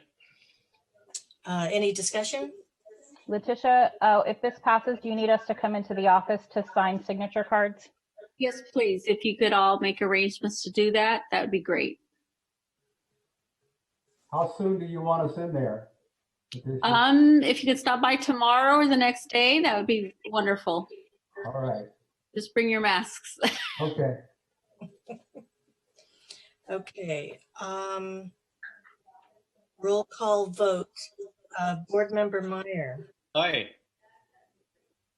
Board Member Benitez. Aye. Vice President Kerr. Aye. Board Member Williams. Aye. And I vote aye. So that would be a unanimous 5-0 vote. Next, we have report of board members. We'll start with you, Mr. Meyer. Well, thank you very much. It was an honor to join Mrs. Craighead, Megan Kerr, and Dr. Benitez at the Kamai Parent Association drive-through grab-and-go graduation. I will point out Dr. Williams would have been there too, but he was in Sacramento on very important business that affected our district. But it was great. And I want to give a particular shout out to Chan Hobson, a wonderful Kamai leader. Chan first came to the United States in 1980, and I first met her very, very importantly during my years as principal at Lowell Elementary School. And Chan is just a wonderful individual and epitomizes the dedication and commitment that our Kamai parents and students have made to the city of Long Beach and our district. Thank you, Mr. Meyer. Dr. Benitez. Yes, I want to thank everyone that has been submitting public comments, everyone that provided testimony earlier today. I agree that I think we do have an educational emergency for our Black students in particular, because they are truly suffering and struggling in the midst of our anti-Black contexts. And I think it is important to anchor ourselves around Black students and Black community voices and Black community experiences, because I think this allows for us to also address the inequities that our people of color and students in color in general face. So I am hopeful and I am proud that our district will continue to strive for racial and social justice, and that we will continue to show that we take what we hear seriously, and that equity is not just a word that we use or a mantra that we share, that we take action through policies, through budget considerations, through initiatives, through practices. And so I'm hopeful where we are at as a district moving forward. I wanted to share that as a part of that, we did have 700 people participate in the community forum last week that lifted up many of the issues, concerns, questions, and comments that we've heard the last 2 months at our school district, along with 10 community organizations that collaborated in that. It's a good reminder for us on the priorities around dismantling institutional racism and structural inequities, and the importance for our district to continue providing formal spaces, even if it's just for, not in a trivial way, listening to these voices. I think it's important because it provides communities that have historically not had an opportunity to be listened to, but also important in that that can translate to action, to policies, to priorities and budgets. So I'm glad that our district made the decision to go remote September 1st. I think it allows for us to place safety and health at the forefront, but alongside that, the equity lens that we'll use, we really do have to uphold our commitment to that, because again, for all the things that were shared this morning, our most vulnerable students have taken a couple steps back, or continue to be struggling and suffering in the midst of this pandemic. And I think this is, again, the way for our district to reaffirm our commitment to them and their families and the communities. So I'm proud of all the public comments. I'm proud of all the emails that we receive, the voicemails that I get, the texts that I get, and the interactions that folks have with us, so that we can keep demonstrating and upholding our commitment to racial justice and social justice in our district. Thank you, Dr. Benitez. Vice President Kerr. Yes, thank you. Just echo the comments of my colleagues. Saturday was another joyful day of celebration. Our graduates, even though it's July, they seem just as excited to put on their cap and gown and to be recognized. So thank you to Chan Hobson and the Kamai Parents Association for a wonderful first effort. I know they're looking forward to next year already. I want to thank the City of Long Beach for their listening sessions. Dr. Benitez talked about the listening session that happened as a result of TALB's participation and community groups last week. But the city's been undergoing a listening session as well as part of their framework for reconciliation. And I've tried to be on those calls as often as possible to listen. And I encourage people to go onto the city's website, and you can see the videos as well as read the transcripts if you don't have time to watch the videos, to really hear the stories that we don't often hear. We know that the voices are unique and every story has history here in Long Beach. And for me, it has been a rich learning experience to understand what our fellow community members are experiencing, things that I don't see, things that haven't been my experience of Long Beach, even though I grew up not too far from them. So I really encourage people to go and listen and hear those voices. I want to thank the staff for the incredible job they did this morning. Somebody asked me how the workshop went, and I said it was like drinking through a fire hose. We know that staff has been hard at work for weeks and weeks and weeks, trying to make sense of this upside down world. When plans and expectations and criteria change on a daily basis once again, and that plans that you started making a month ago are plans that aren't possible right now. So I know I recognize this morning that each of you could have given us an hour or two alone on your own section of the work.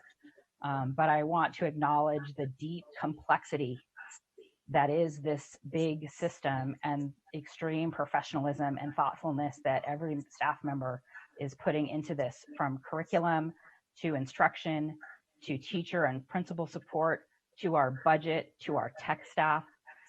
This is a pretty amazing team that was on display this morning, and I want to thank you for just an outstanding job, knowing that there are a million more details that you didn't have the opportunity to share with us. And I look forward to those opportunities coming up in the next couple of weeks to really put our families and our community's mind at ease about what potentially could come next. And I just want to finish with one more quote from the book. I'm cheating for my book club because we don't meet until Thursday. But this is one last thought, is we must struggle together not only to reimagine schools, but to build new schools that are taught to believe, that we are taught to believe are impossible. Schools based on intersectional justice, anti-racism, love, healing, and joy. And that really, it is about freedom and not reform. Take care, everybody. Thank you. Thank you. Well said. Dr. Williams. Yes, thank you very much. I did miss the Kamai graduation the first time in about 5 or 6 years. I've been to every single one of them, but this one I had to take care of some things in Sacramento. The second thing I want to say is, as the 16 years that I've been in this district, and I've made this comment before in other situations, the concerns that I've had about race and issues of inequities for our kids has really played a major concern for me. But what I'm most proud of is the district board and staff's concerns to those issues, and the things that we've been able to accomplish as a district around those issues over these years. It's been a very comforting feeling to me to see that kind of response come from all concerned, because I said moving issues of race are difficult, but the folks in this district have responded. Now, I say this from a standpoint of having dealt with 74 of the nation's largest urban school districts for 16 years at the national level. And what I see in Long Beach Unified, I have not seen in districts around this nation.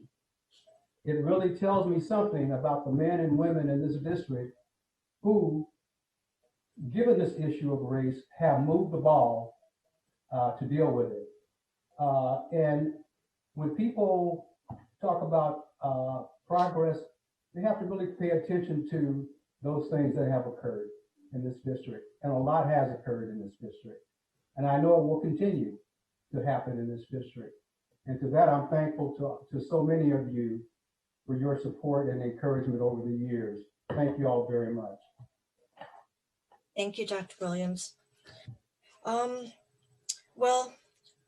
would just like to acknowledge all the concerned stakeholders that have been emailing and calling, texting about the safe reopening of schools. And I think we can all agree that the in-person instruction is best, but that according to the state and the mandate coming from the governor, we can't provide in-person instruction until our county, which is LA County, is off the monitoring list for 14 consecutive days. So to the community, I would just say, let's watch out for each other. Let's make sure we work to flatten the curve. And that means we have to pay attention to social distancing, wear a mask when you're out in public, that sort of thing. When we work together as a community, then the sooner we can flatten the curve on this coronavirus, and the sooner we can get the kids back into the classrooms. And it really comes down to a state mandate. That's who we're following. We're following those guidelines. And when it's possible, we will go back and we will provide the safest environment we can. Superintendent's report. No additional report from Mr. Steinhauser. Okay. I would just like to thank this board. I accept this responsibility in no light way. This is an incredible time, and I know that we will continue to work together for what's best for the kids, for our staff, for our teachers, and our work. We have our work cut out for us, but we're going to do it. We're going to have our nose to the grindstone, and together we will be successful. So is there a motion to adjourn?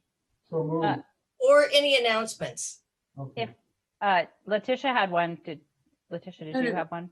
I wanted to make sure you got a chance for announcement. Yes, I didn't do this in my board report, and I'd be remiss if I didn't thank Chris Steinhauser Oh my goodness, yeah. on what is his last board meeting, of which he is not present tonight, but is always here. We know a lot of the work that has happened because of his support and because of his behind the scenes work for the last couple of months, even though he hasn't been out in front.